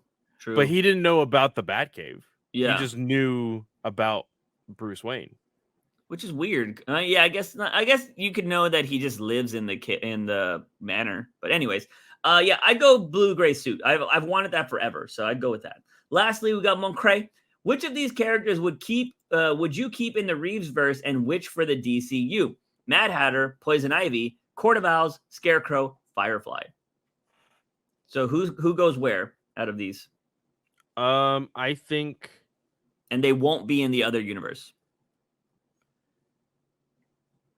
So Mad Hatter, Scarecrow goes into the Reeves verse. Oh, okay. Poison Ivy, Court of Owls, and Firefly go in the DCU, because out of those, Scarecrow we've already seen in several Batman trilogies. Yeah. And I just think, Reeves wants to do the grounded, realistic take. Like, just give him Scarecrow because everybody else has also done Scarecrow. Okay. Mad Hatter, because Reeves also wants to do the CSI detective work stuff. Let him deal with pedos. Okay. There's nothing super fantastical about Mad Hatter other than he pretends that he's a part of Alice in Wonderland. Yeah. Poison Ivy, Court of Owls, and Firefly, you can do the fantastical stuff with. So do that.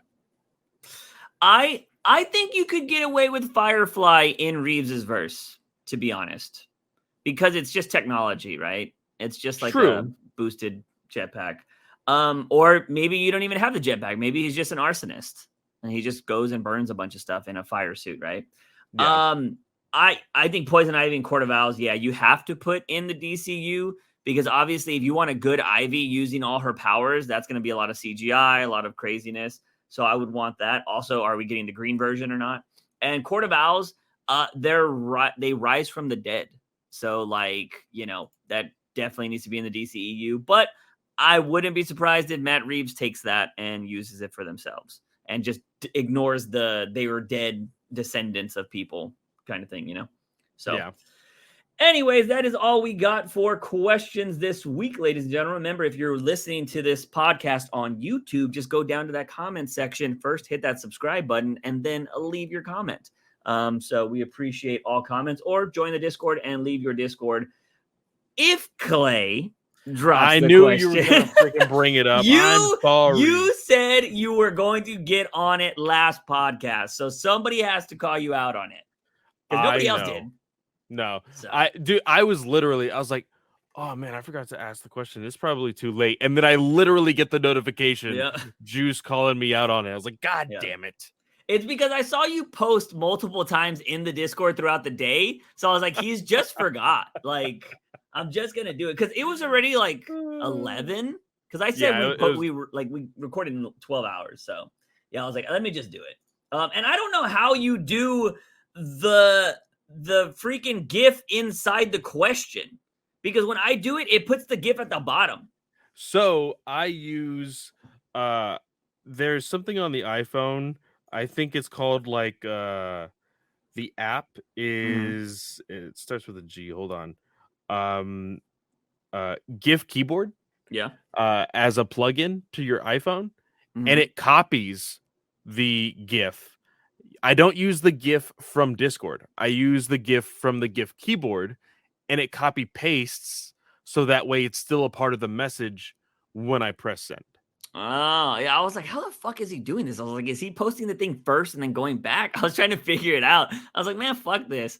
I was like, "I'm just gonna post the thing." That's why my gifts are not connected to the overall question thing. But Yeah. anyways, let's go on. I don't think we had that many books this week, right? I definitely Uh read everything, but I don't remember what we we have got. a total of, I believe, 4 books. Let me double check. We have, of course, uh One Bad Day Bane, Ah, yes. Superman Batman 11, Mhm. uh, That's and World's Finest. yeah, sorry, World's Finest, And Nightwing. um, and Nightwing. I did read also Lazarus Planet, Assault on Arkham. Big waste of my time. Okay. So yeah. Krypton. On Krypton. Yeah, sorry, yeah. Yep. Assault on Krypton, yeah. Yeah, I didn't. I think I probably flipped through that, and I was like, I don't think Batman was in there, so I didn't bother with it. I could be wrong. Was he in there? Um, Don't remember. That's how bad it okay. was. Well, let's save Nightwing for the end. It is a 100 issue, and there's some very Batman-y shit that happens in it. So that'll be our final book of the week. And let's talk. Actually, let's dive into Batman. One Bad Day, Bane. What did you think of this? Because I mentioned this in the Discord recently that this book tried to do something that I feel like a lot of writers are doing a lot lately, and maybe I'm just noticing Clay's like people have been doing this forever. So Clay's read a lot more stuff, so I'll just agree with that. But yeah, what did you think of this? This book was, if anybody has read Old Man Logan, Mm-hmm. that's what this book was trying to be. Yeah. Now, I did see in this book Batman and Bane team up. We'll explain a little bit more of that when we actually talk about the book.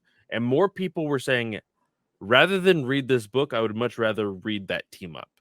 Mm-hmm. There has been a team up between Bane and Batman before. Yeah. Um, I have never read it, but I know it exists.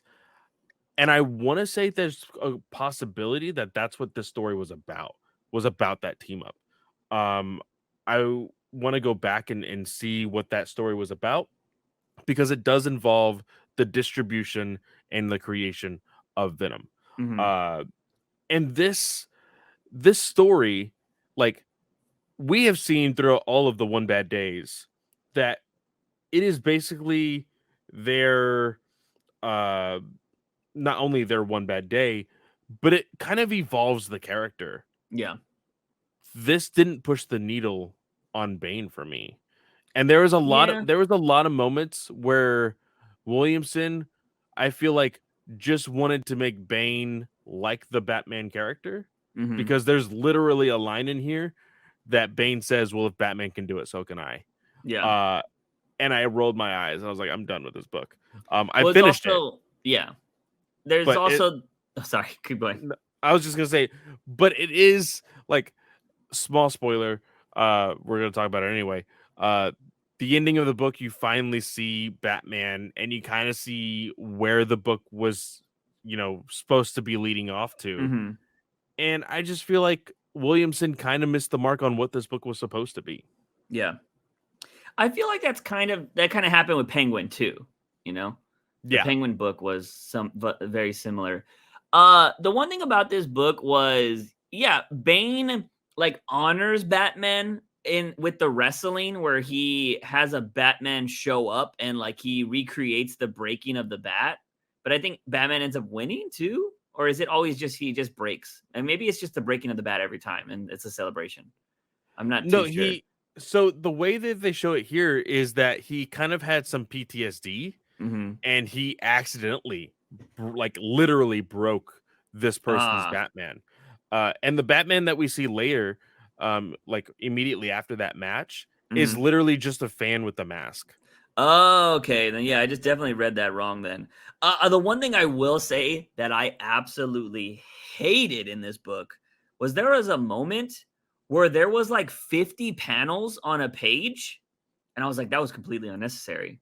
Yeah. Like it was just trying to show all the movements in like a wrestling match, and I'm like, I'll watch wrestling if I want that. Like you could have shown way better art in bigger panels instead of this.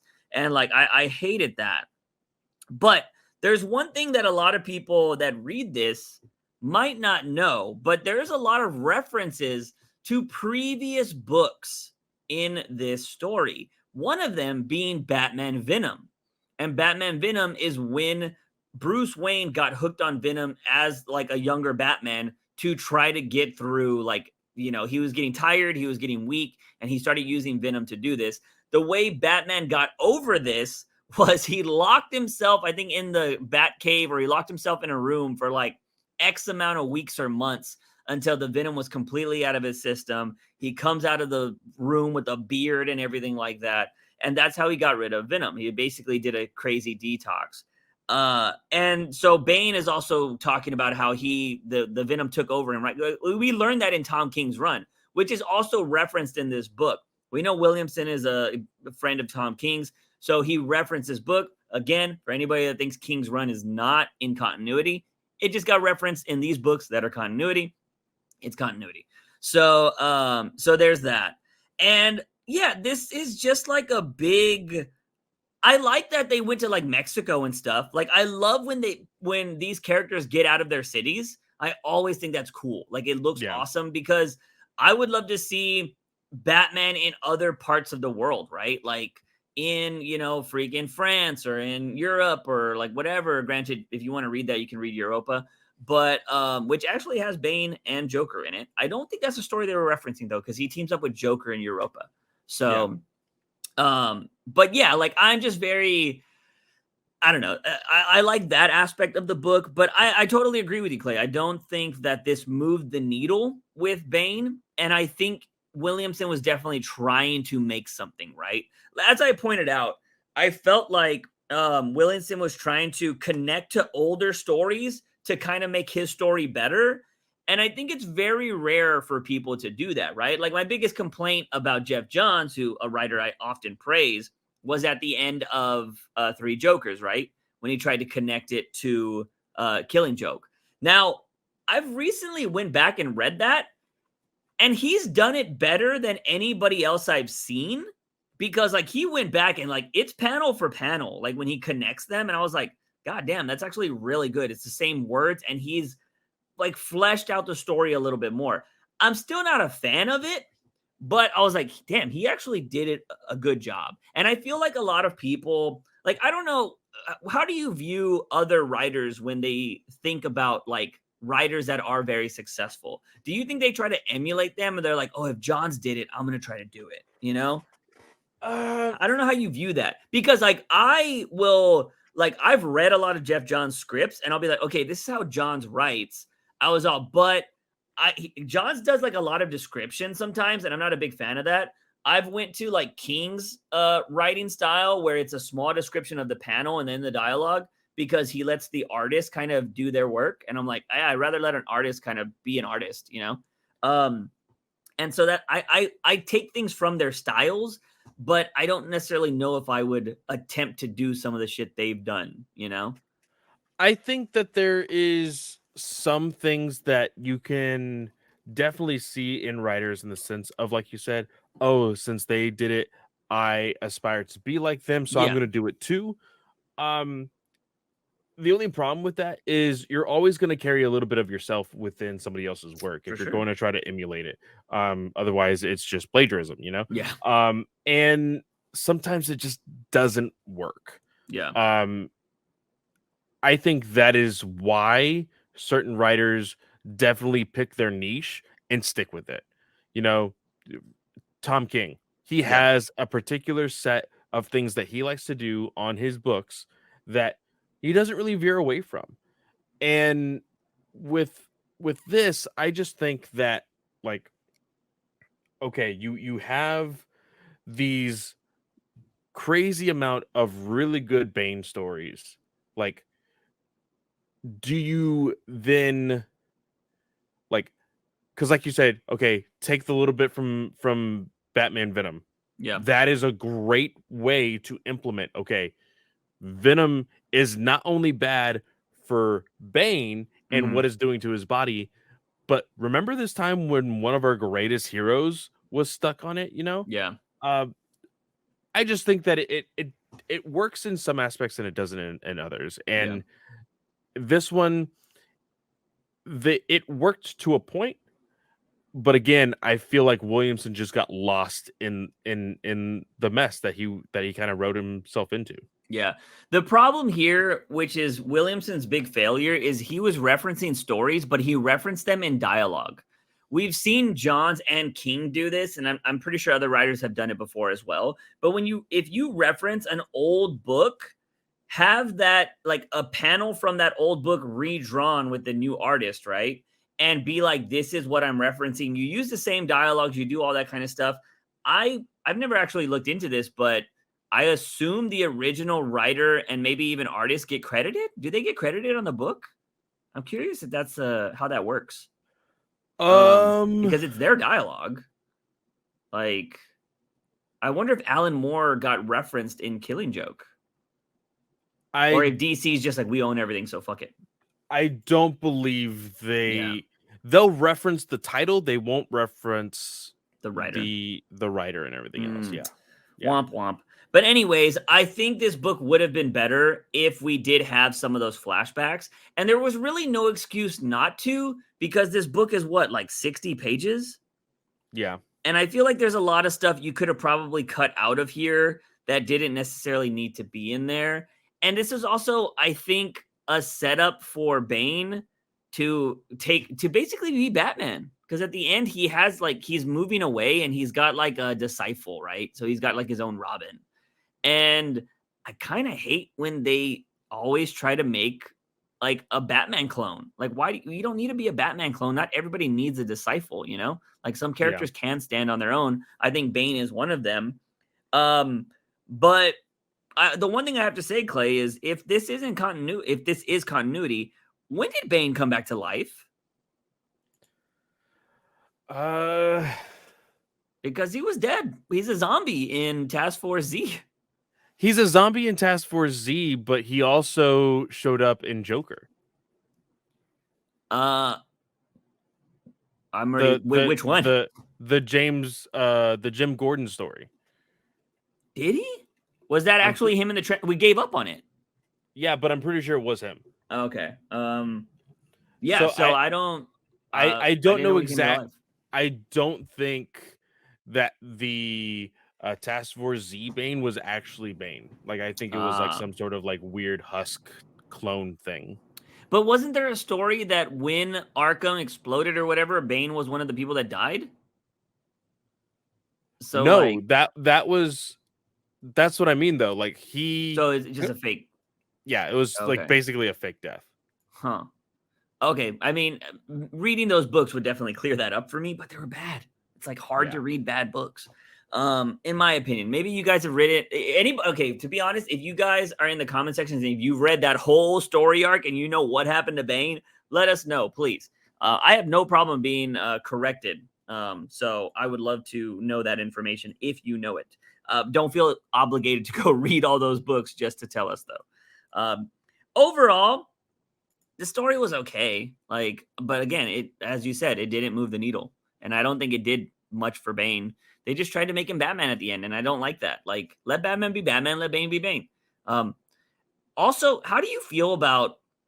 Do you think the breaking the bat thing is kind of overused now? I feel like that's only Bane's identity. Like, he's always got to break Batman.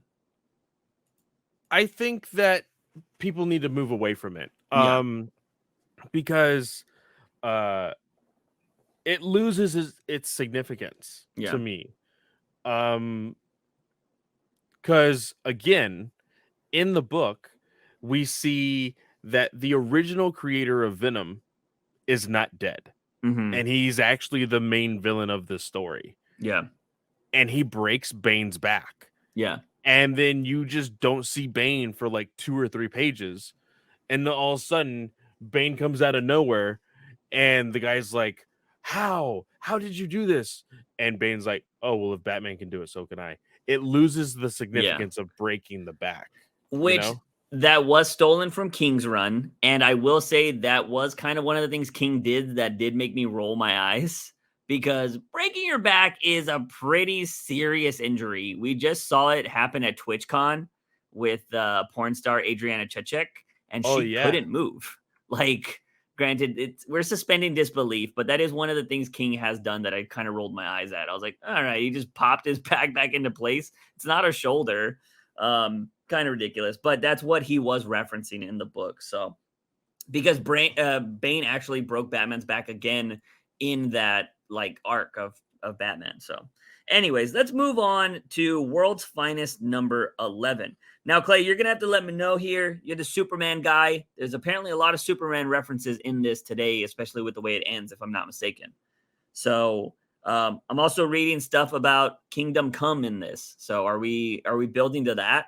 Like, I think so, because they completely let go of the ending of 10. yeah, Like, they just didn't mention it whatsoever.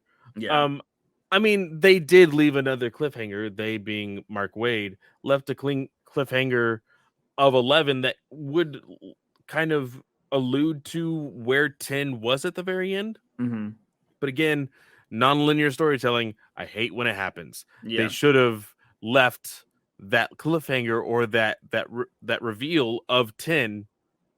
They should have left it for the end of the series, mm-hmm, if that's how they were going to go about it.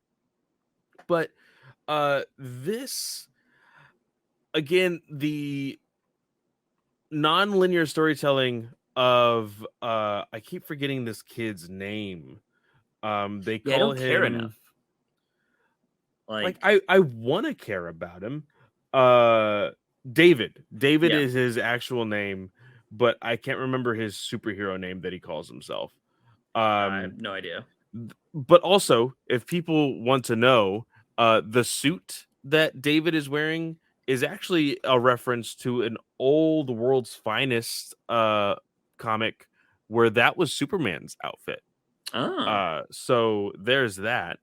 Um but these characters that the key brings in, I barely recognize them. I don't recognize any of the other ones, yeah. but you see, let's see. I know that he eventually I've he like definitely seen the zebra guy before and the skeleton guy. Okay, so Zebra Man was of course a part of Yeah, Tom Taylor's Suicide Squad that yeah. freaking ended up dying.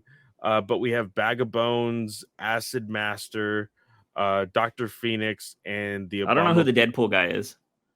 I think that's Acid Master. Oh, He okay. he has like from what I am seeing here, guns that shoot acid. Yeah, Uh I would oh, assume. it's weird. The mechanism that they're trying to make uh David go into to lose his powers, that's a Superman 2 reference. That's from the movies Okay. with Christopher Reeves. Um it's very odd that they make it to where, oh, it's only like temporary for Superman, Hmm.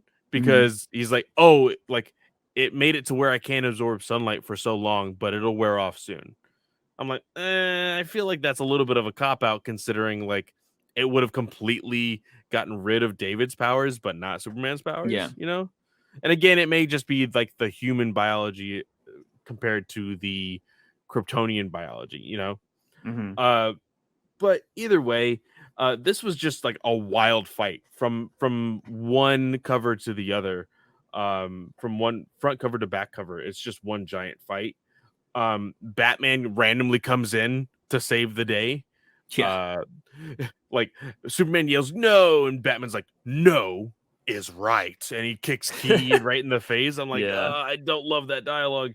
Um, but very odd concept of like, oh, because he turned on this ship, it is like about to automatically uh jump to a different Earth, which means like, because David is a part of the ship in the sense of like from the same Earth, they vibrate at the same frequency, and so when one leaves one plane of existence, the other one has to go with it. Yeah. Very odd concept. There's a time hole in the sky in his universe, so Yeah.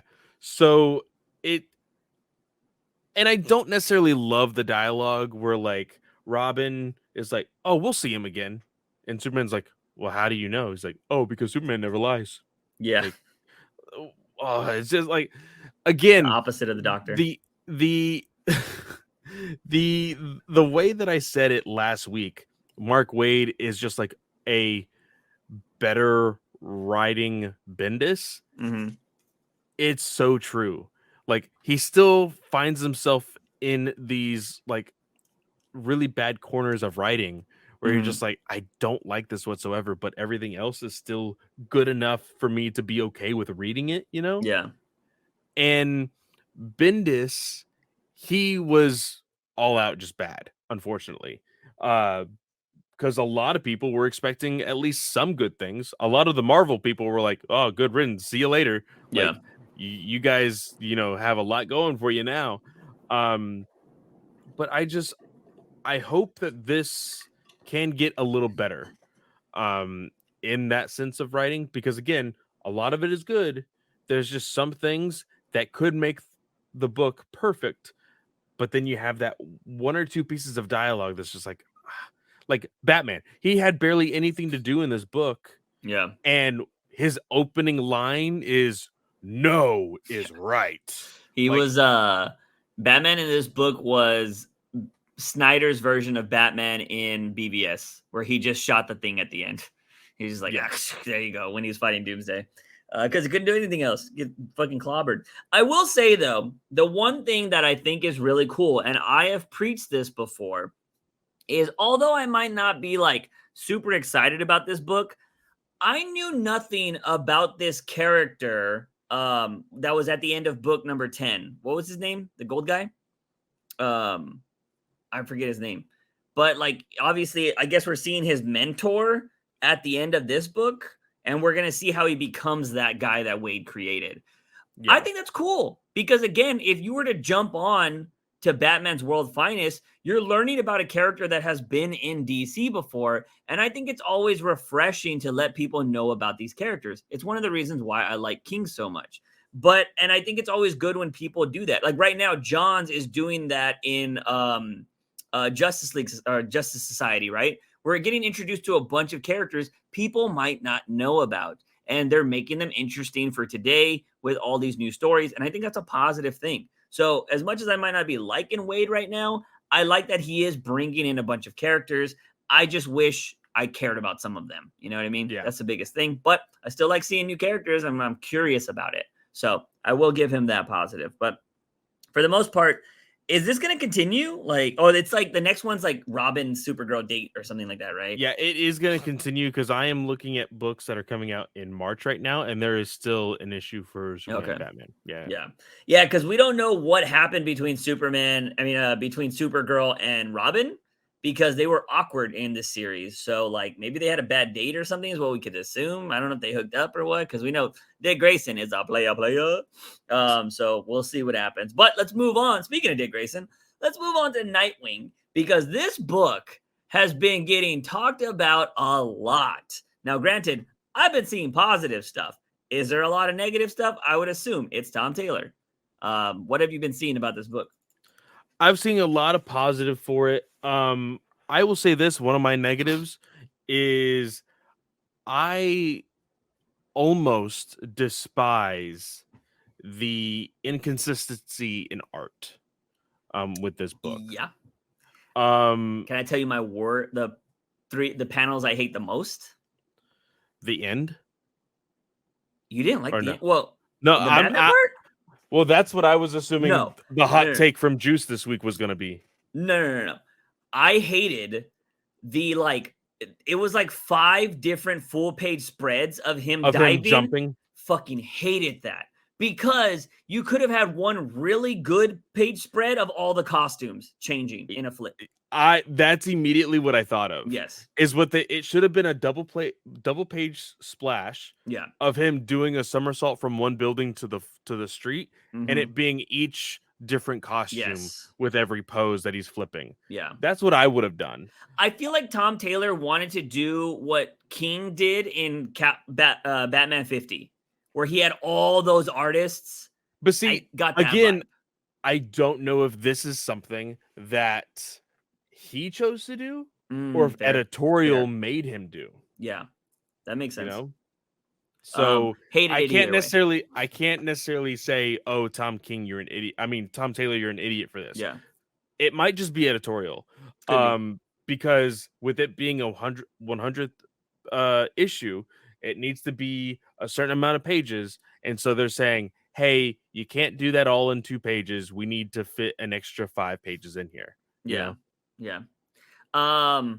Yeah, I don't know, but yeah, I will say the inconsistency on art definitely is felt, especially when like it starts off really good and then it goes too bad. It goes from like 4K to like 360p. Like it was rough.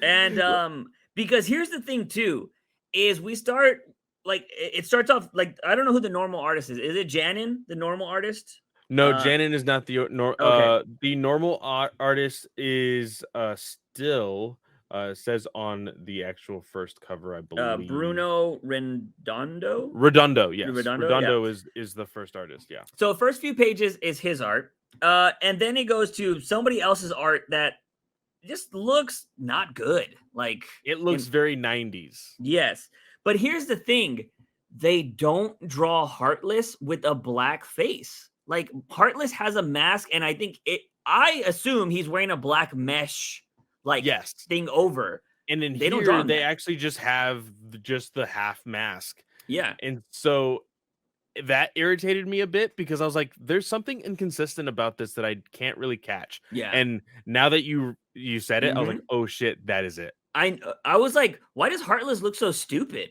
Like that's the first thing I thought. I was like, he doesn't look cool. And I was like, oh, he's not wearing the black helmet thingy. And so I thought that was kind of dumb because you could see his mouth. That was the problem. I was like, why do I see his Yeah. mouth? Yeah. And so I thought that was really annoying. Essentially, what a majority of this book is a prison break. Like Heartless breaks out all these people from the prison, and Nightwing's got to take care of it. And we see that.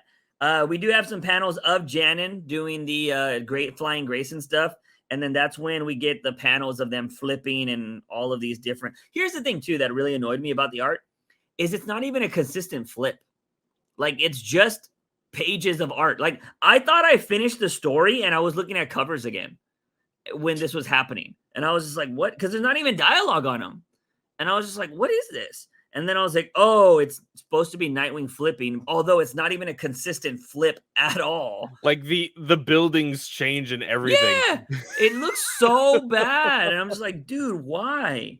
And so like, I don't know. So then Nightwing's down there and he starts beating up a bunch of people. And I want to know your thoughts on this because this is something I believe Batman has done as well. So it didn't really bother me this much. But what were your thoughts about Nightwing just mid-match with a bunch of people that have guns pointed at him, and then he just kind of talks them down? So I usually don't like this. Mm-hmm. Now, the only reason why I'm going to say I do like this is because one thing that we are always reminded of is Nightwing is not Batman. Yes. Nightwing is different, and he always chooses to be different. We saw this especially when Nightwing was training Jonathan Kent. Yeah. We saw how different he could be and how it's made him a quote unquote better hero, not necessarily between him and Batman, but for him himself. He's become a better hero with doing things differently than Batman. And because of that, I'm totally down for it. Mm-hmm. With how Nightwing and Dick Grayson both within this is the one thing that has stayed consistent within Tom Taylor's run is Dick Grayson and Nightwing have both made public appearances to tell Bloodhaven, we're going to make this city better. Yeah. We're going to make this city better.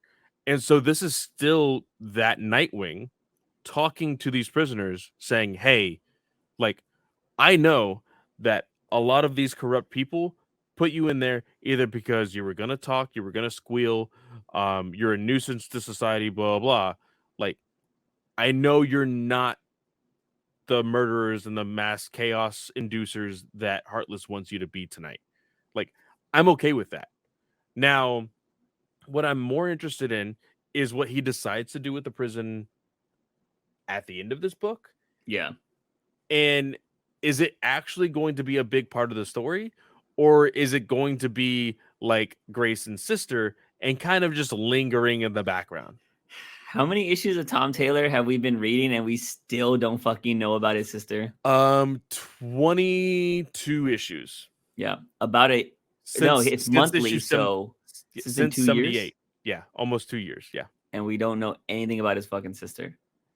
And now he's about to be the leader of the Justice League. I don't think we're going to find out about his sister. Here's the thing. I feel like Tom Taylor had an idea and he was like, I want to write that he has a sister, but he didn't know how to write it well enough to where people would be okay with this. Because here's the thing. I've learned this, and I think this is a general, nobody likes to be like cheated on, right? Like, it's a shitty feeling. Yeah. Doing the spicy content that I made for a while, a lot of people don't like that in their spicy games. They're like, I don't want this. Like, why the fuck do you have this? Like, there should be a warning. People complain about that all the time. I think Tom Taylor thought this would be a cool idea without thinking like, oh, this means Grayson's dad probably cheated on his mom. So do we really want to, like, what do I do now? You know what I mean? Because have we found out if she's older or younger? If she's younger, he cheated. So I'm telling you, like, I think you just need to go back and read it. I am pretty sure, like, Grayson was alive when, oh, maybe he wasn't. I can't remember now. Hold on. I'm gonna have to go back. I'm gonna have to go back and read it, but I am pretty sure they basically told the audience, hey, Grayson's father cheated. There was like a night of like him just being weak. Yeah. And he cheated on his wife. Yeah, we would need confirmation of that, because as of right now, like, if that's the case, poor execution, because I don't remember any of that, and I've been questioning it this whole time. And so, like, yeah, I'm worried about that. But like we said, you know, a bunch of fighting, like everybody, the people in the jail actually help Nightwing. We have this cool moment where there's a boom tube of all the, Teen Titans showing up to help out. I will say I really love that, like the Teen Titans being in a Nightwing book instead of them having their own book, because I feel like it's just more powerful when they show up in a single character's book than it is like having their own book. Kind of like the Justice League, right? Like the Justice League showing up in Batman is awesome. I don't really care for a Justice League book. You know what I mean? So I kind of think that's how it is. And again, I think they should use Clay's idea of just using the Justice League every, like, once a year for a series, and then they go away. Yeah. But we have Wonder Woman and Superman show up, and they're like, oh, can we help you guys out? Of course, conveniently after they've gotten all the tough people off the street. And he's like, no, I think we're good. And they're like, oh, well, can you come hang out with us then? And he's like, all right. They go to the destroyed Hall of Justice, and they're like, oh, man. And Nightwing points out, like, oh, there's only one chair. And then Superman burns his logo into the chair. This kind of reminded me of Black Adam, like at the end of it, you know, when he sits in the throne and then he fucking breaks it. Like, I was like, oh, shit. And they're like, the Justice League is done. We're kind of restarting, but we need a leader, and we want that to be you. And he's like, what? Like, you want me to, I'm kind of busy right now. Like, I got a lot of shit going on. And he's like, but that's what we need. Like, we wouldn't ask you if we didn't think you could handle it. And then we have this conversation between Bruce, which we saw this at the start of the book, that Bruce was like, it's a big ask. And they're like, yeah, well, they wouldn't do it if they didn't know or whatever, right? And then now we're finding out this whole story. And they're talking in front of Alfred's grave, which is pretty cool. They're like, man, we've never visited him together. And he's like, yeah. And then we start seeing Bruce. He takes off the cowl, and he's like, what do you think Alfred would say now? And he's like, he'd probably tell you. And then it gets like this emotional story. And Bruce is like, I, failed you as a father and all this kind of stuff, or I could have been better or something like that. To where this was the big deal. And I don't know if this is true or not, but I saw this on Twitter. Batman says, I'm sorry for every time that I tried to push you away because of my own. And then Grayson hugs him and he's like, you never failed me. You were young, you were driven, and you were grieving. And you put all of that aside to take in someone who lost everything. And they have this like heartfelt conversation. And Grayson ends with saying, I love you, Dad. And I saw that somebody was like, Nightwing finally says Bruce Wayne is his dad. Has that never happened before? I can't recall like a general moment, but I was like, no way that's never happened. I think they mean it as in like face to face. Possibly. Okay.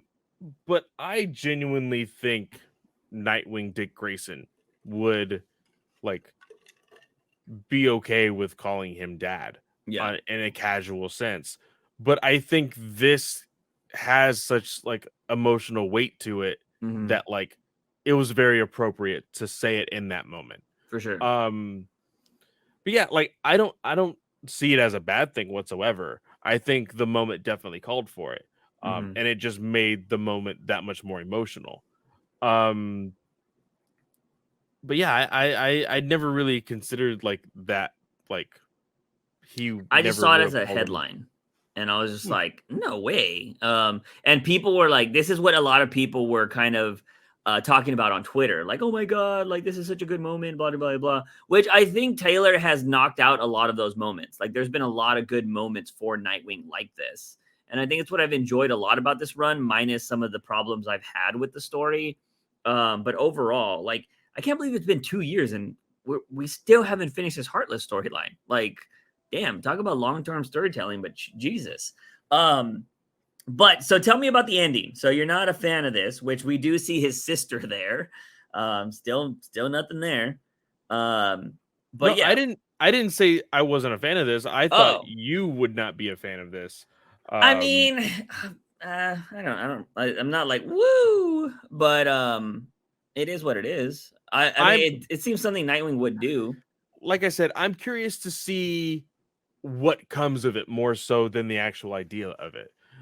Because Tom Taylor, like, I've never actually read one of his ongoing series. He had, of course, X-23 and Marvel, but I've never seen him on more than a 6 to 12 issue story. Yeah. So for him to be on Nightwing exclusively, as far as like ongoing series goes, I'm interested to see how many of these tidbits of storytelling he is able to juggle. Because like we said, we still need to learn about his sister. Now we're learning that Dick Grayson is about to own a prison and see what's going to come of it. And now we see at the very end that it's very odd. He turned the prison from what it looks like into Titan's Tower. Yeah. I was like, damn, that was fast. I just don't know how that's gonna work. Like, is it morally correct for the Titans to fight and apprehend criminals and bad guys and be like, oh, we're gonna hold them in our facility? Yeah. Like, I don't know. Are they there because like they don't have to, like, they can be the enforcers and people won't get out of hand? But I will say, building the Titans into the Nightwing series, I think, is better than them having their own book. Yes, but does this also mean that there is no Justice League and the Titans are now the Justice League?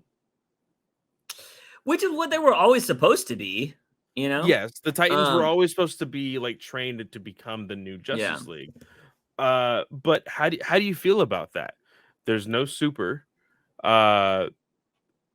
We have Donna for the Wonder Woman role.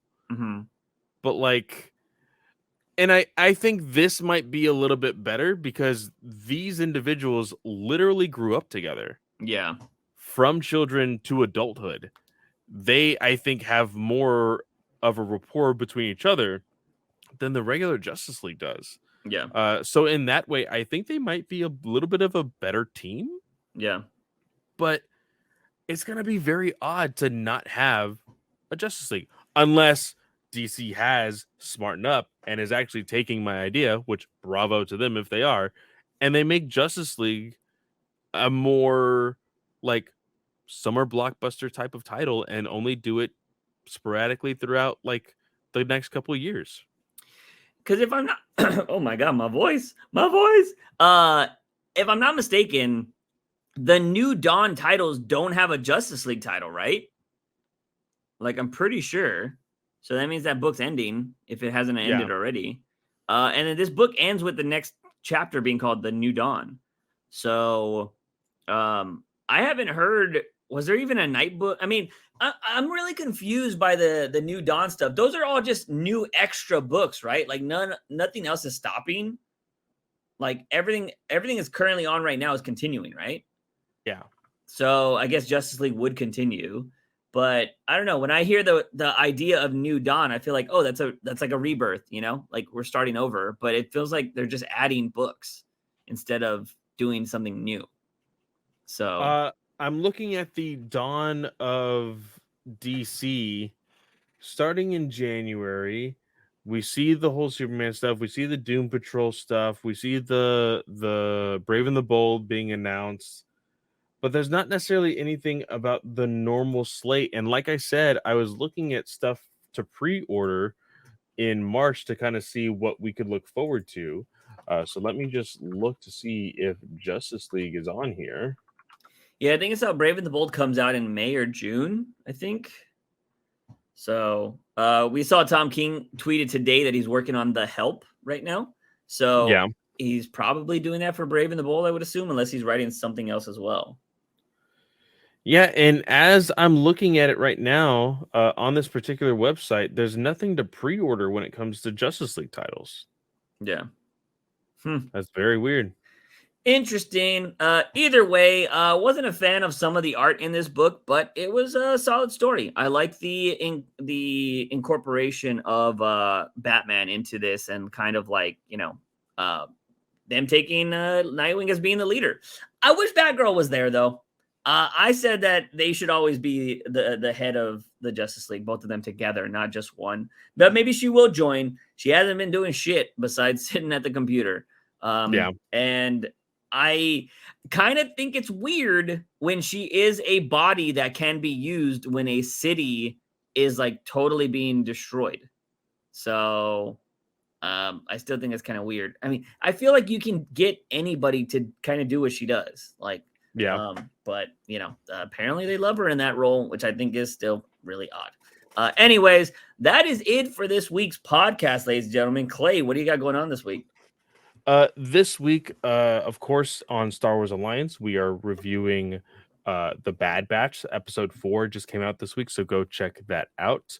By the time you're listening to this, our next episode on Ranger Alliance won't be out for another week, but we are going to be talking about Alien Rangers and all the stuff that came out for Hasbro Pulse recently, with the 30th anniversary special coming on Netflix. A lot of news on that. But yeah, just wait for all those to come out.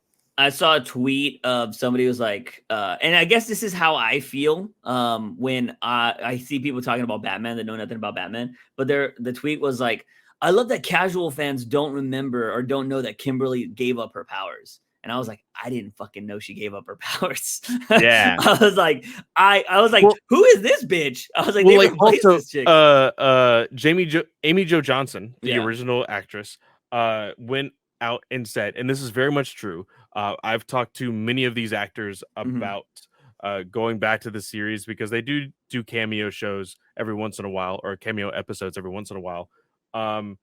The production team for Power Rangers does not pay for the flight to get you to New Zealand. They don't pay for the room and board. They only give you like a small voucher of food. Like, it is like, hey, we really just want to do this so that way more people can watch our show. So can you do us a solid and do this for us?